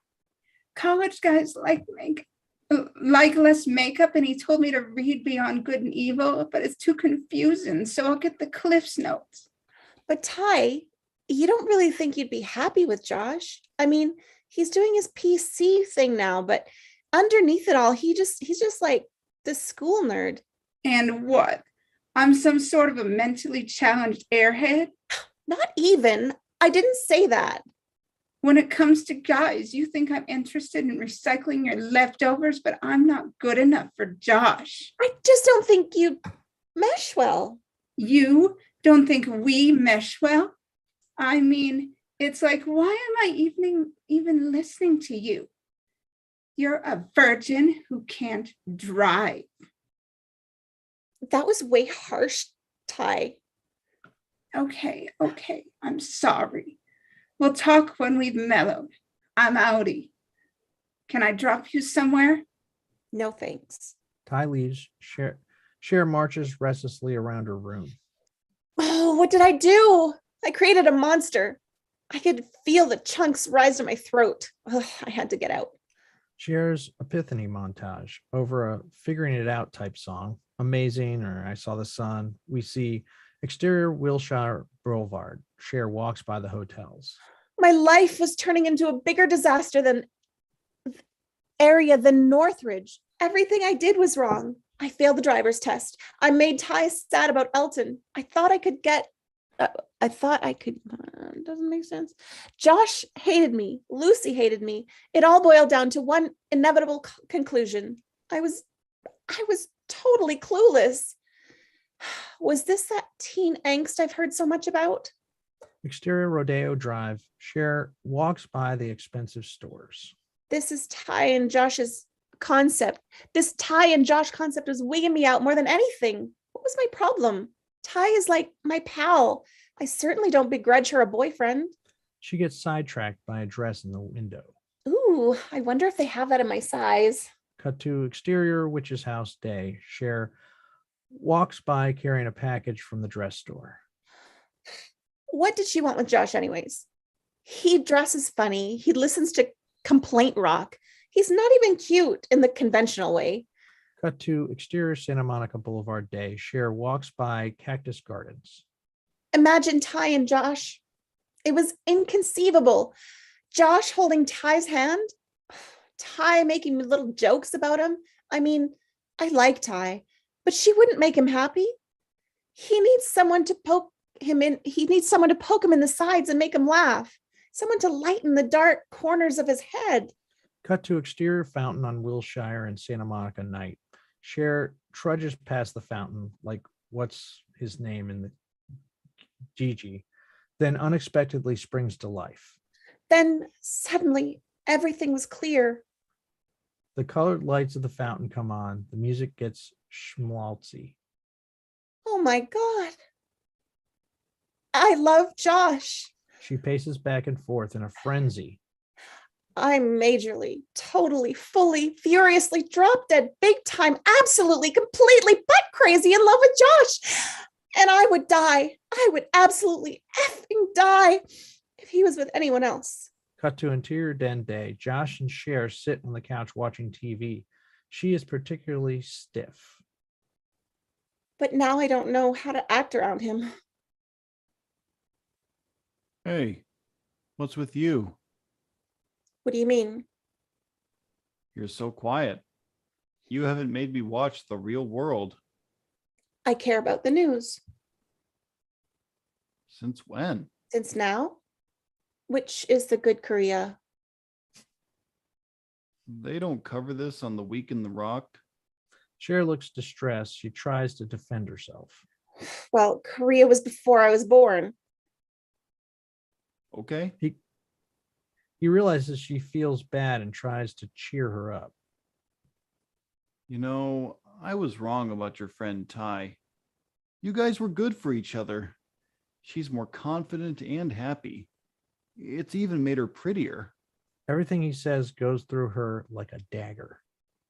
And she's got a good soul. I could see why you like her so much. Cher wants to die. She gets up. Can I get you anything? No thanks. She hurries out of the room. Cut to interior hallway night. Cher wanders around. What a revolting development. Could this be? I love somebody and they love somebody else. Could the world really be that hideous? She goes by a mirror and looks at herself. Oh, and what about all the effort I put into becoming a babe? When the man of my dreams likes someone for her good soul? Oh, it hurt. It just hurt. And I hate pain. Cut to interior other room's night. What do people do with pain? How do they make it stop? She roams past her father's office. Mel is working inside. She takes a step inside, but quickly comes back out. I couldn't bother Daddy. He has so much work to do. She drifts past, then heads in But where else could I turn? and ducks out. Interior Mel's office, night. Cher, get in here. What's up, Daddy? Why the heck are you dancing outside my office? I wasn't dancing. I just wanted to see if you wanted anything. Come here. He looks at her closely. What's wrong? You look sick. I'm okay. No, you're not. What's going on? Daddy, did you ever have a problem you couldn't argue your way out of? What kind of problem? I like this boy. Well, don't let him know. Play hard to get. Doesn't matter what I play. He likes somebody else. How could that be? I don't know, but I feel wretched. Honey, if this boy doesn't like you, he's insane. You're the most beautiful girl in all of Beverly Hills. Yeah, but he likes this other girl because she has a soul. So do you.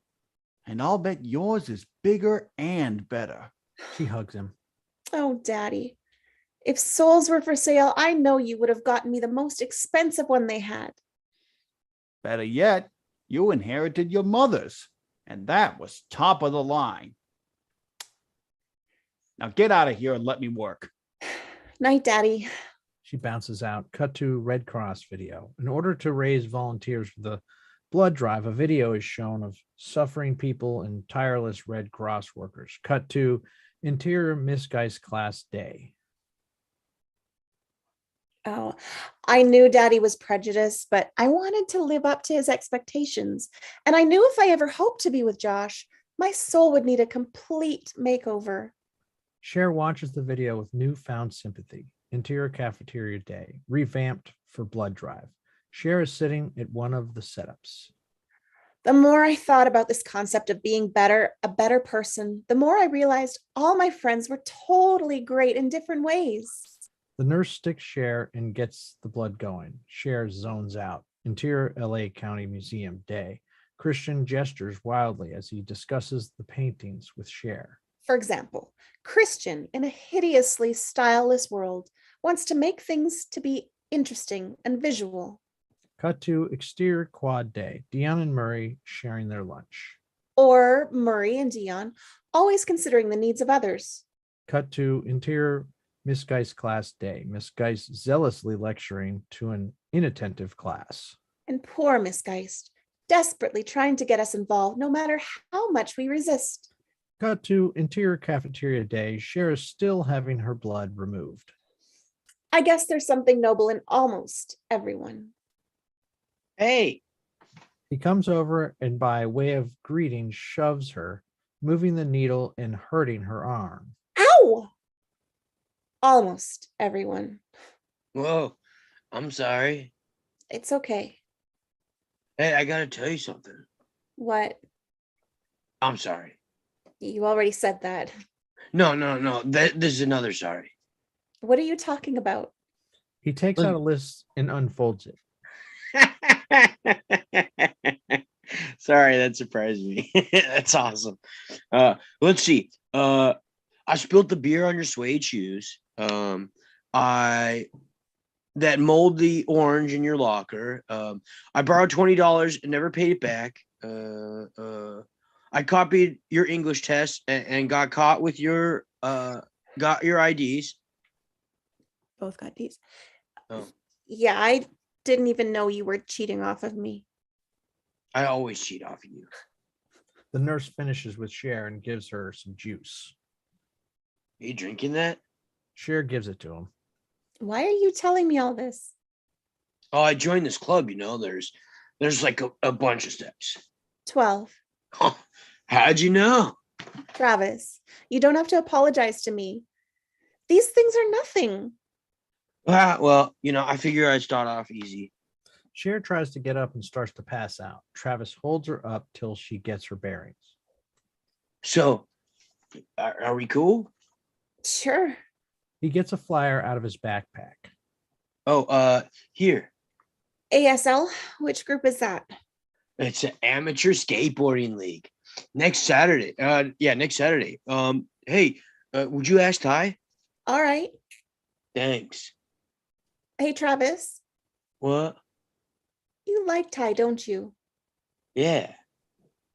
Maybe I should apologize to you. That's not how it works.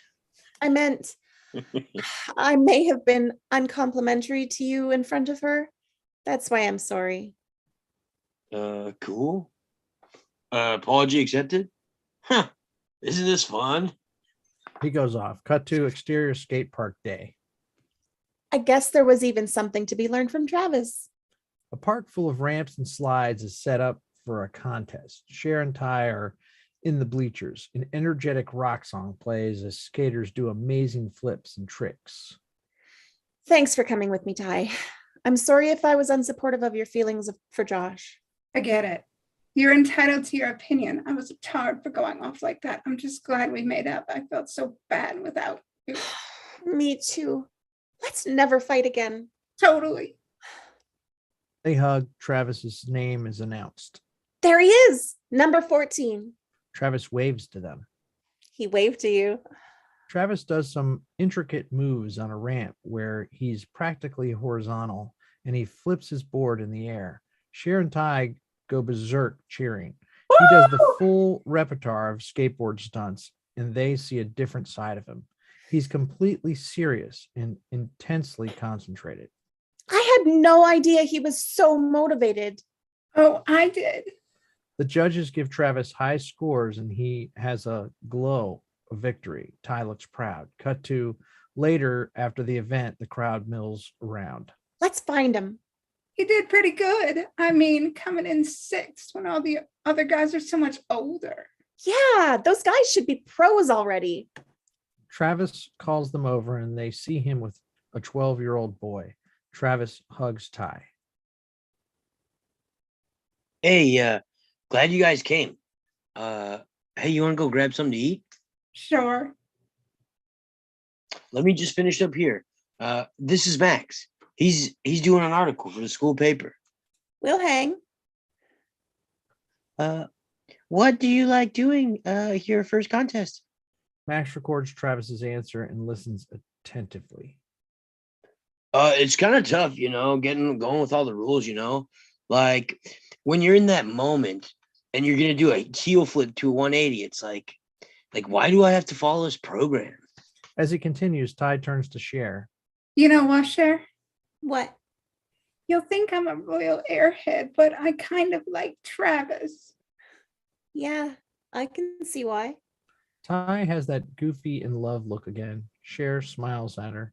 Interior Cher's entrance day. Cher comes in with a gift basket of goodies. Lucy, I'm home.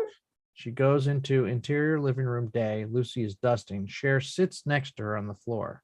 Lucy, don't be mad at me. I'm a stooge, but I scheduled the operation. What operation? To remove my head from my butt. Lucy laughs. Cher helps dust. The driving test made me mental. What's this? I don't know. What do you make of it? Some form of plant life, perhaps? We better investigate. Oh, chocolate strawberries. They try the various goodies. Josh enters with a stack of depots. He realizes Cher is trying to make amends. What's this? He looks through with them. Hey, that's for Lucy. I don't like apricots. Well, I do.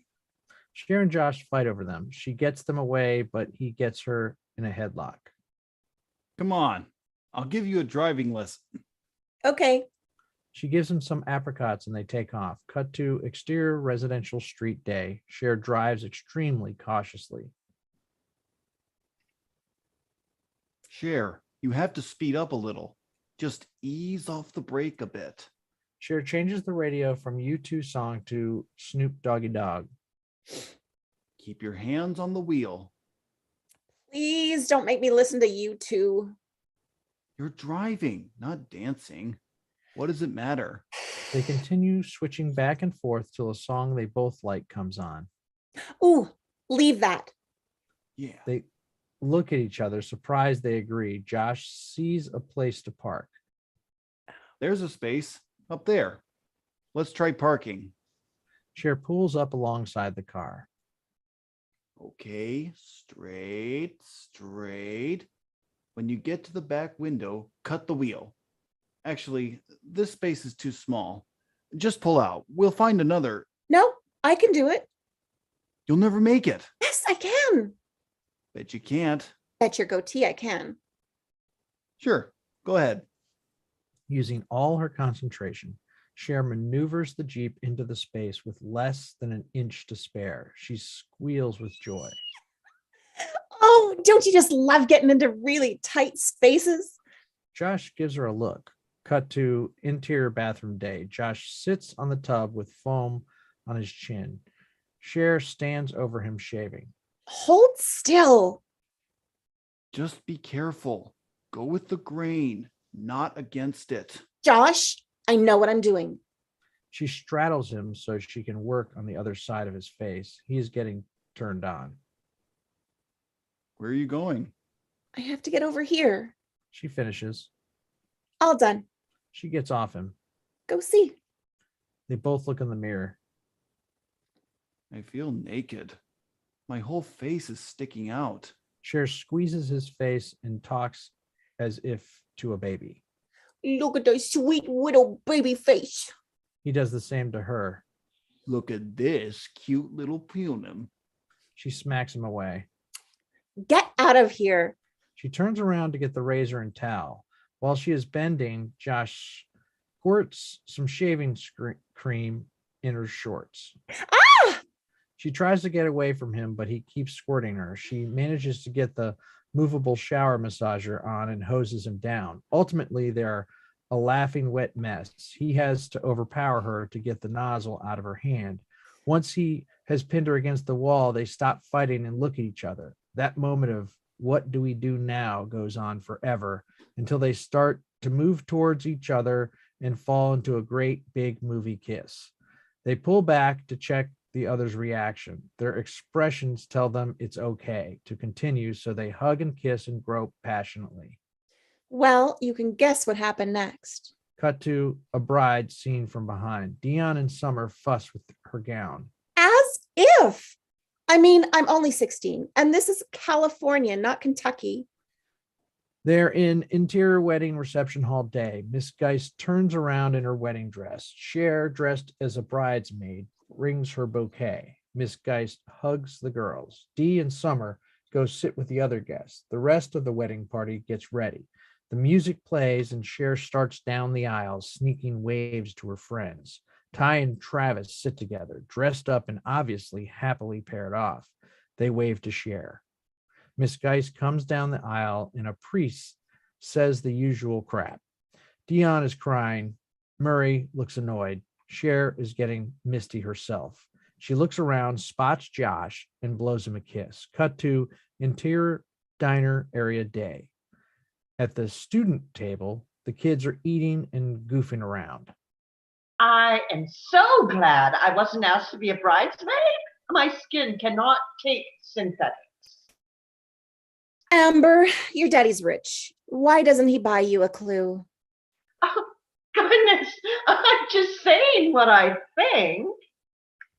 And don't think so much. Ms. Stoger comes over. Girls, she's going to throw the bouquet. The girls all pop up to go. Josh takes Cher's arm to tell her something. We got a pool to see whose girl gets the bouquet. It's up to $200. It's in the bag. Miss Geist tosses out the flowers, and all the girls run, jump, shove, and push to get it. They land in a heap on the ground. When they start to separate and get up to Cher emerges torn and disheveled with the bouquet. She holds it up victoriously, and Josh comes over to hug her. It's weird how happy humans can get, especially once you fall in love. I mean, I can see why everybody does it.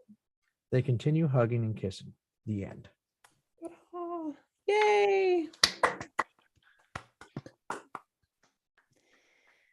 Okay. Good job, guys. Good job. Nice work. My eye. Tim, you did awesome, man. What a read, dude.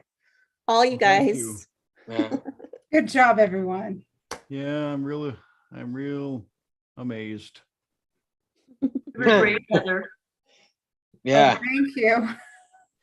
Like Angelina messaged me, I think on Friday, would you like the part of Ty? And I was like, okay. Because I was in the middle of finishing my audition video and she emailed me and I'm like, all right, I'll take this responsibility and I'll study and I'll prepare. And that's what I do when somebody gives me a chance. I study and I prepare and I just jump in. I don't express the fear. I just sort of jump into it. It's the way to do it. Yeah.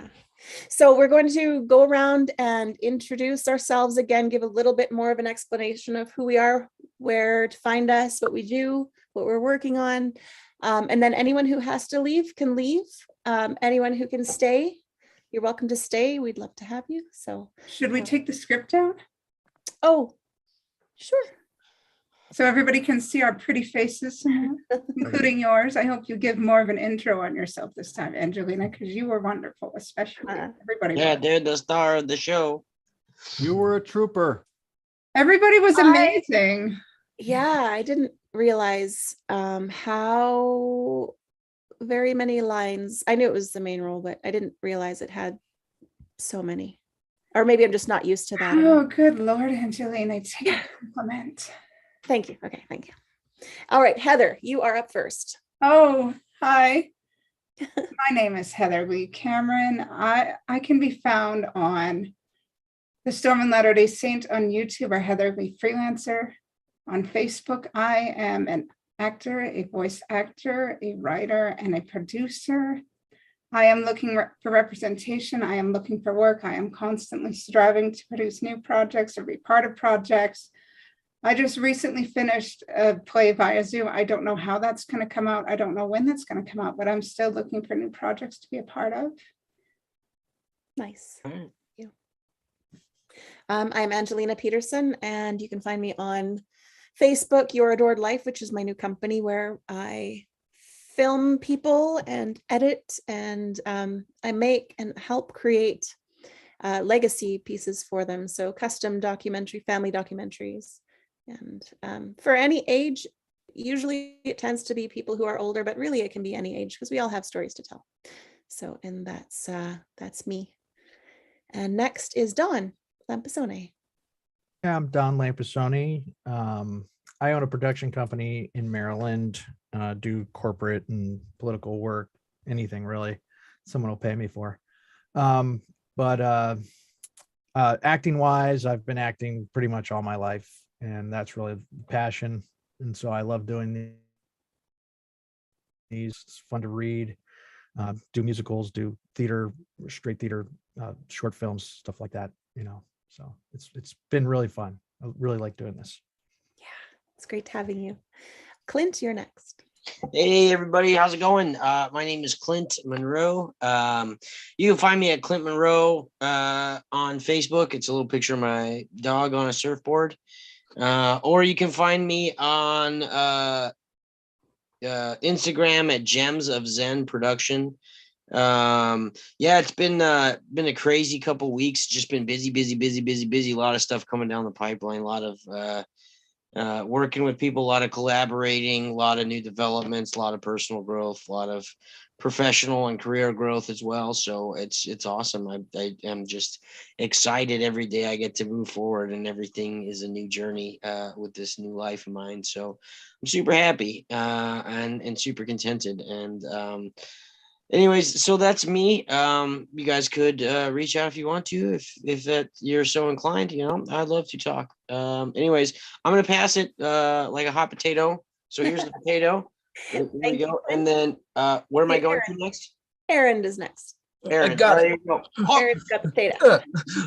yeah. I'm Aaron Williamson. Also, I go by the name like Gary. Um, I'm working to being an aspiring voice actor and an editor of film. I also do let's plays for YouTube on the side. You can find me at Pyroga Flare on YouTube if you're interested in that sort of stuff, or it's Ari Williamson on Facebook, and you'll see my picture there is half my face with Majora's Mask. Thank you. Who gets the next Awesome. potato? That'll be Vicki. Hi, I'm Vicki Dykes. You can find me on Facebook under the name Vicki Dykes. I'm also on Instagram at YogaGramma7. And I have a yoga show in the works. We haven't started filming yet, but that's okay with me. It's just giving me more time to get it in my system and in my bones and realize that it's real. Yeah, life is exciting and busy. And if you want to hire me as an actress or voiceover, I'm trying to get into that. I'm here. Thank you, Vicki. And the potato goes to Jamie. Hi, everybody. I'm Jamie Hill. I've been doing voiceover for 2.5 years now, and Table Read Tuesdays. It's been a couple months now, so it's been a lot of fun. And I can be found on Instagram, jamie.hill.vo, or Linktree is jphill, and you can contact me that way. Nice. And our final is Tim. Hi, I am Tim D. Keatsman. I am a voice actor on the journey, but also a cartoonist as well. You could find me on every major social media, Facebook. I got 2 Facebook pages, the personal and the voice actor business page. You can also see me on Twitter, LinkedIn, and Instagram, as well as my website. Just type my name into Google. Make sure you say Tim D. Keatsman and not Tim Keatsman, because that is my dad. Nice. So, yes, you could find me there. Thank you. So for anyone who has to leave early, feel free to slip out whenever you'd like. And we're so happy that you could come. Thank you all for everything. And so now we get into the discussion. Scripts, anything that you noticed that maybe was different from the script to the movie, things that stood out to you about the script, or any ideas, any thoughts? Heather, you look like you have something to say. I just have to gather my thoughts a minute. Okay, sure. Jamie, okay, bye-bye, Jamie. Thank you. Bye. Yeah. Oh yeah, I think they made a lot of good choices with the movie over the script. I think there's a lot of good stuff in the script, and I think it went other ways. I think like at the very end when she's falling in love and she's trying to show interest in the news, that whole line, like, which one's a good career at? I love that. That was awesome. I don't know why they got rid of that. Maybe it had been something else, prior to it, because I definitely seem like I've heard that before. But I think they made a lot of good choices with the vernacular, because that's one of the strong points of this movie, and the writer and director was fascinated with slang throughout history, right? And so she put a lot into it. And it's crazy because a lot of that stuff, when it was just kind of coming out, and it was like the first time people were starting to say these phrases, a lot of them still hold up to this day, but I feel like there was a lot in there that maybe it was, she really wanted to say that because she had spent so much time researching it. And so she put that in there, and they were kind of like, all right, that seems a little bit forced here. It doesn't seem that natural, and so they got rid of that in the movie, because when you watch the movie, it's all really, really tight, really, really well done. They forgot the beach fundraising scene where Cher's collecting the clothes and being the captain of the thing and smuggling stuff out of her house, and when she organizes it into appetizers, and right, entrees. moving the skis out. And the mall scene where the guys hang Ty over the second balcony.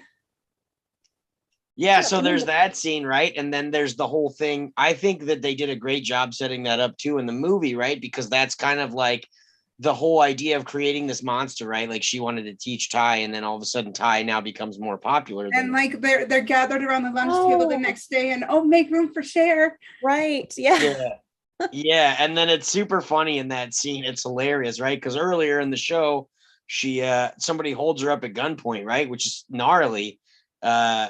But in that scene, the girl Ty got bent over the edge of the railing or whatever. And they're like, oh my God, what was it like right before you died?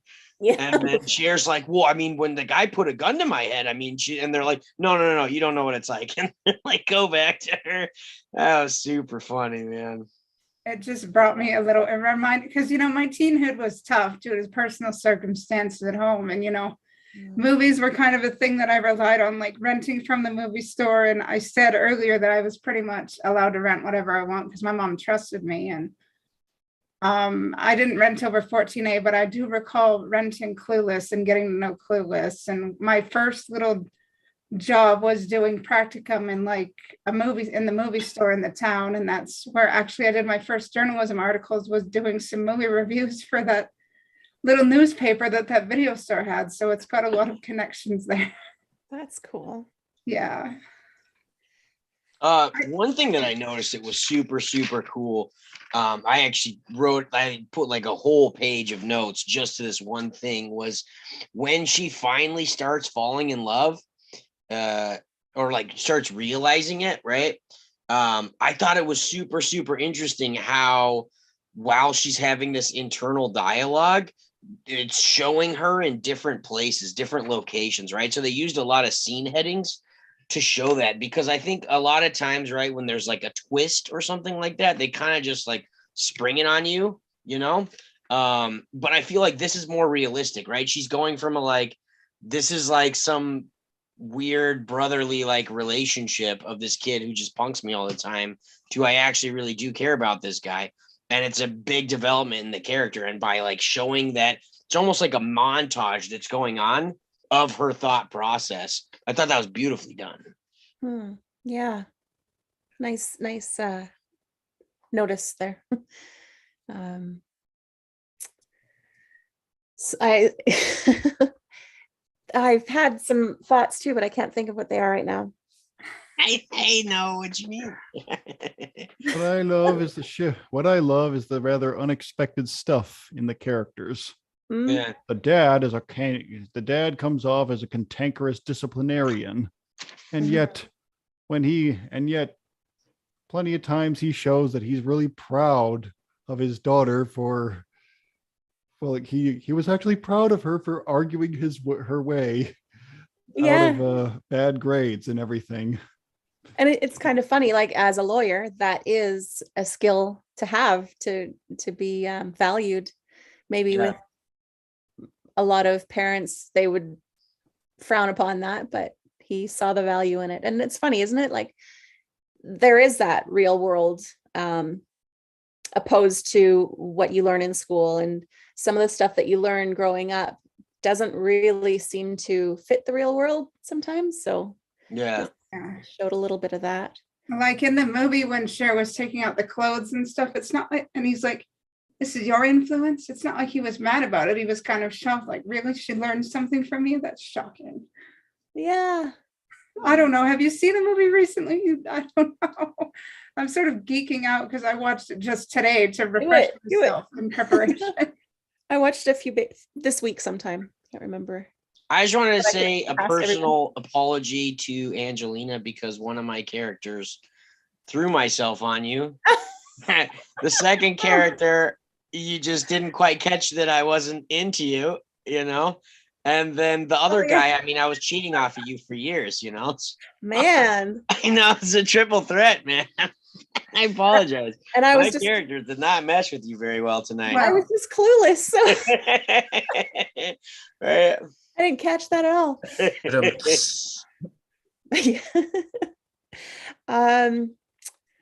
I thought for the way the action description, since I read a lot of that, Mhm. was it flowed kind of better than some of the other scripts that we've read in a way.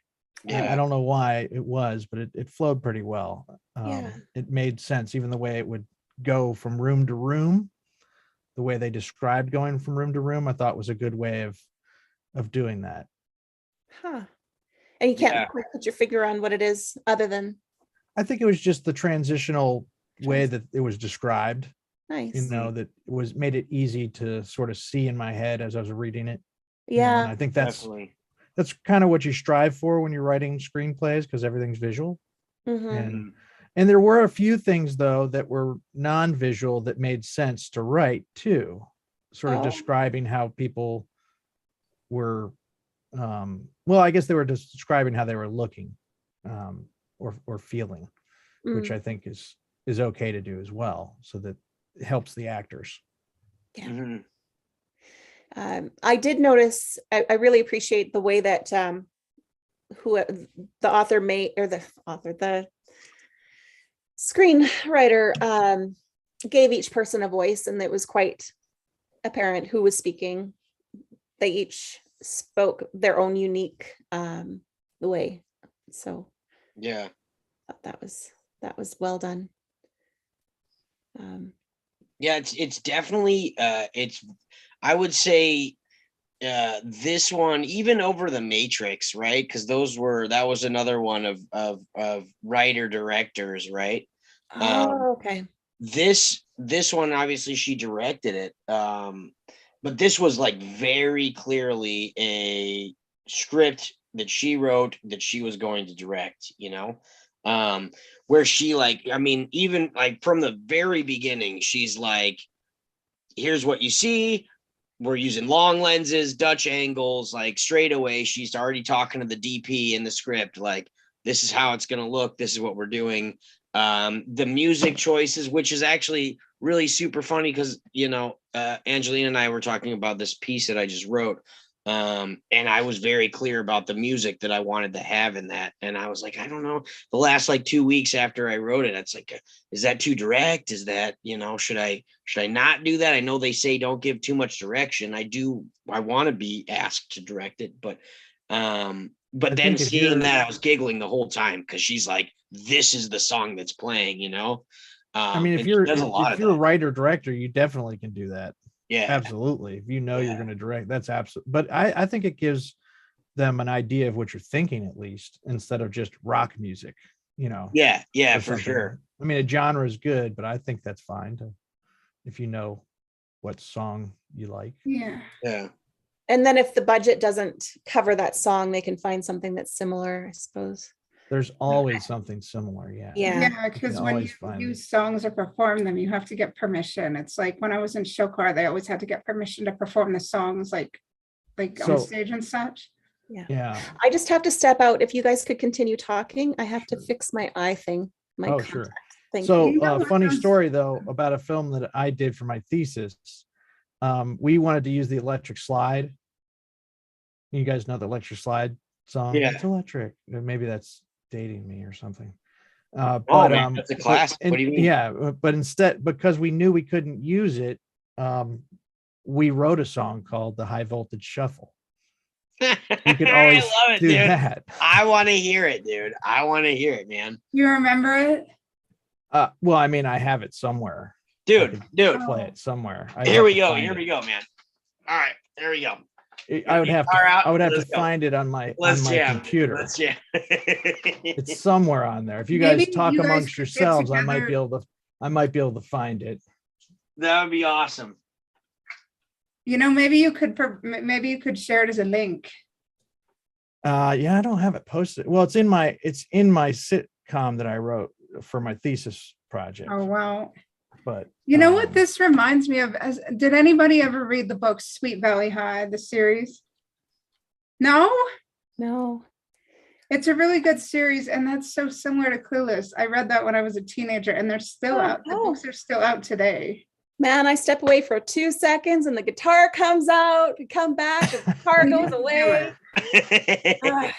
But if you're interested in jamming, I've got a clarinet. Okay. Have an ocarina. Sick, dude. What is that? A band. I don't know what that is. It's a Legend of Zelda thing. Band is coming in. Yep. Yeah, like this. See, it's from here. It's from Vicky, this I thing. feel like you're gonna play the drums. I played the spoons. Sick, dude. Every Nice. band needs the You were spoons. right. Every band Oh, okay. needs spoons. Cool, man. It's real Yeah, cool. honestly, we Thanks. should, like, if we're all into magical stuff, we should do a Harry Potter script. Honest to the world. Aaron, what do you play? Like I said, I have this ocarina. Oh yeah, sick, dude. Okay, so we got that. and Tim? I played piano for a while, but I haven't played an instrument in a while. I can sing. Yeah, I could sing. Okay. I mean, sweet, I dude. sing a lot of Disney songs. Yeah, you man. gotta sing like the dad from Clueless, right? That'll be Yeah. the voice. Oh, you know what? We could read Aladdin. I can sing some of Aladdin like a cappella. Yeah, dude. Robin Williams, one of his best, man. Yeah, I'll play a Master. little bit. I'll play a little bit of it if you guys can hear it. Angelina's giving us Let me looks like see. they're so off topic. Can you guys hear it? Yeah. It's very cheesy. Can we dance? It's high voltage. Turn it up. What are you doing? I want to dance. This was great, everybody. Okay, so- but I'm really Okay, so gotta that's gotta enough. go to sleep now. All right. Sorry. But thanks Great for to have letting you, me Tim. take part. Yeah, of course. Thank you so much for coming out, Tim. It was Nice awesome. I'll be to see back. you. I'll be back. Yeah. Here, I Tim. promise. I actually have to get going as well. I love you all, Yeah. and I can't wait to see you Take guys. care. Yeah. See you guys. Yeah. I hope it wasn't weird. I started dancing, Dawn. I do that every time Oh, I hear no. music. I Of just course start dancing because I course can't. not. That's Of course good. not. It's I look good. forward to next week's Yeah. project. Yeah. All right. Oh, So Vicky, you didn't have actually- anything to say. Not really, no. Having a quiet. I business. do know in stage scripts for stage, quite often there is no direction. And we were told that usually when there is some direction in there, it's based on the first time the play was done. So, but I think if the director or the writer has an idea of what should happen, that why not put it in there? Let's face it, when a show is done, the director and the actors do what they want anyway. So, why not put that in there? Why not put the songs in that you think would work really well? Mhm. So- Yeah, actually, when I think about it, but with a particular director on stage, they always have those. They say any directions, cross it out. Cross it out. We're not doing them. We're just doing the dialogue, and we're doing our own. So very different from scripts, from screenplays in that respect. So Especially in Shakespeare. oh yeah. Oh, yeah. Well, I used Yeah. to, when I would do plays, or I wouldn't read the book, I wouldn't watch the movie. I like to do my own interpretation. Yes. And 9 times out of 10, on closing night, the director would come and say, you know what, you're the only person I can see in this role now. Like that way you do make it more of yours. Yeah. You take ownership. Yep. Yeah. It's no Yeah. fun if you actually watch the plays or read the books or whatever before you take a Shakespeare role. It takes all the fun out of it. Does it? It really does. We have a lot of experience with Shakespeare, but go ahead. Well, I kind of do because I've done 2 Shakespeare plays. Mhm. Plays. I did King John and I did The Life and Death of King Richard. Right. Yeah. Or did people know that? Yes. Yeah, like I don't know what format we're getting the second play in. I've heard things, but it's like I understand what Vicki's saying. Like I didn't know a shred of Shakespeare, and I didn't decide to research it at all. I just decided to go to practice. Mhm. Because research, I did nothing about looking it up. My mom was like, "Oh, you should look it up and study it," and I'm like, I don't think that's a good idea. Hmm. Yeah, and then we'll get to see the results of that sometime this year. I don't know. I hope so. I hope we get to see the results. I'll see. So it's just about 10 o'clock. Anybody else have any thoughts on the script and what we've learned? It was fun. Yeah, it Yeah, was. I agree. It was fun. Fun Yeah. as usual. Yeah, it was good. All right. Enjoy the experience. Yeah, that was nice. We're grateful for everyone who played with us tonight. Mhm, I agree. So off we go and into the wild. We'll see Looking you next week. We'll see you next. Oh, See you I next wanted to time. say, first off, anyone watching, like, subscribe. And next week we'll be doing Chinatown, which a lot of screenwriters really revere as a script worth studying. And I haven't seen it, so I'm going to be seeing it sometime this week. I have to cast it, so I That is a movie. Oh, is it? Okay. I have movie no too. idea what it's about at all. I haven't, I don't even have an idea. I just thought from the name it's probably, and it's old. available online.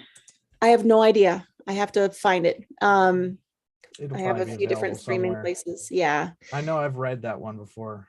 Oh, okay. And it It's is. been a while. I'm pretty sure it's out there. It was a while ago though. I don't remember if Okay. it was so Oh. long ago. It was a hard copy. We'll get to, oh, wow. I saw it in the theaters when it came out.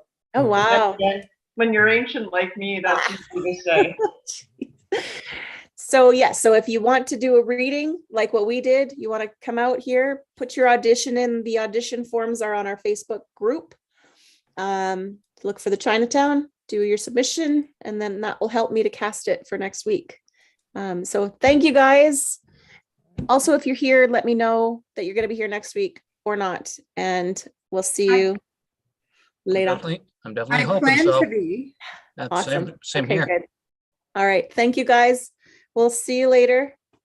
Take care, everybody. See you Bye-bye. guys. Live long and prosper.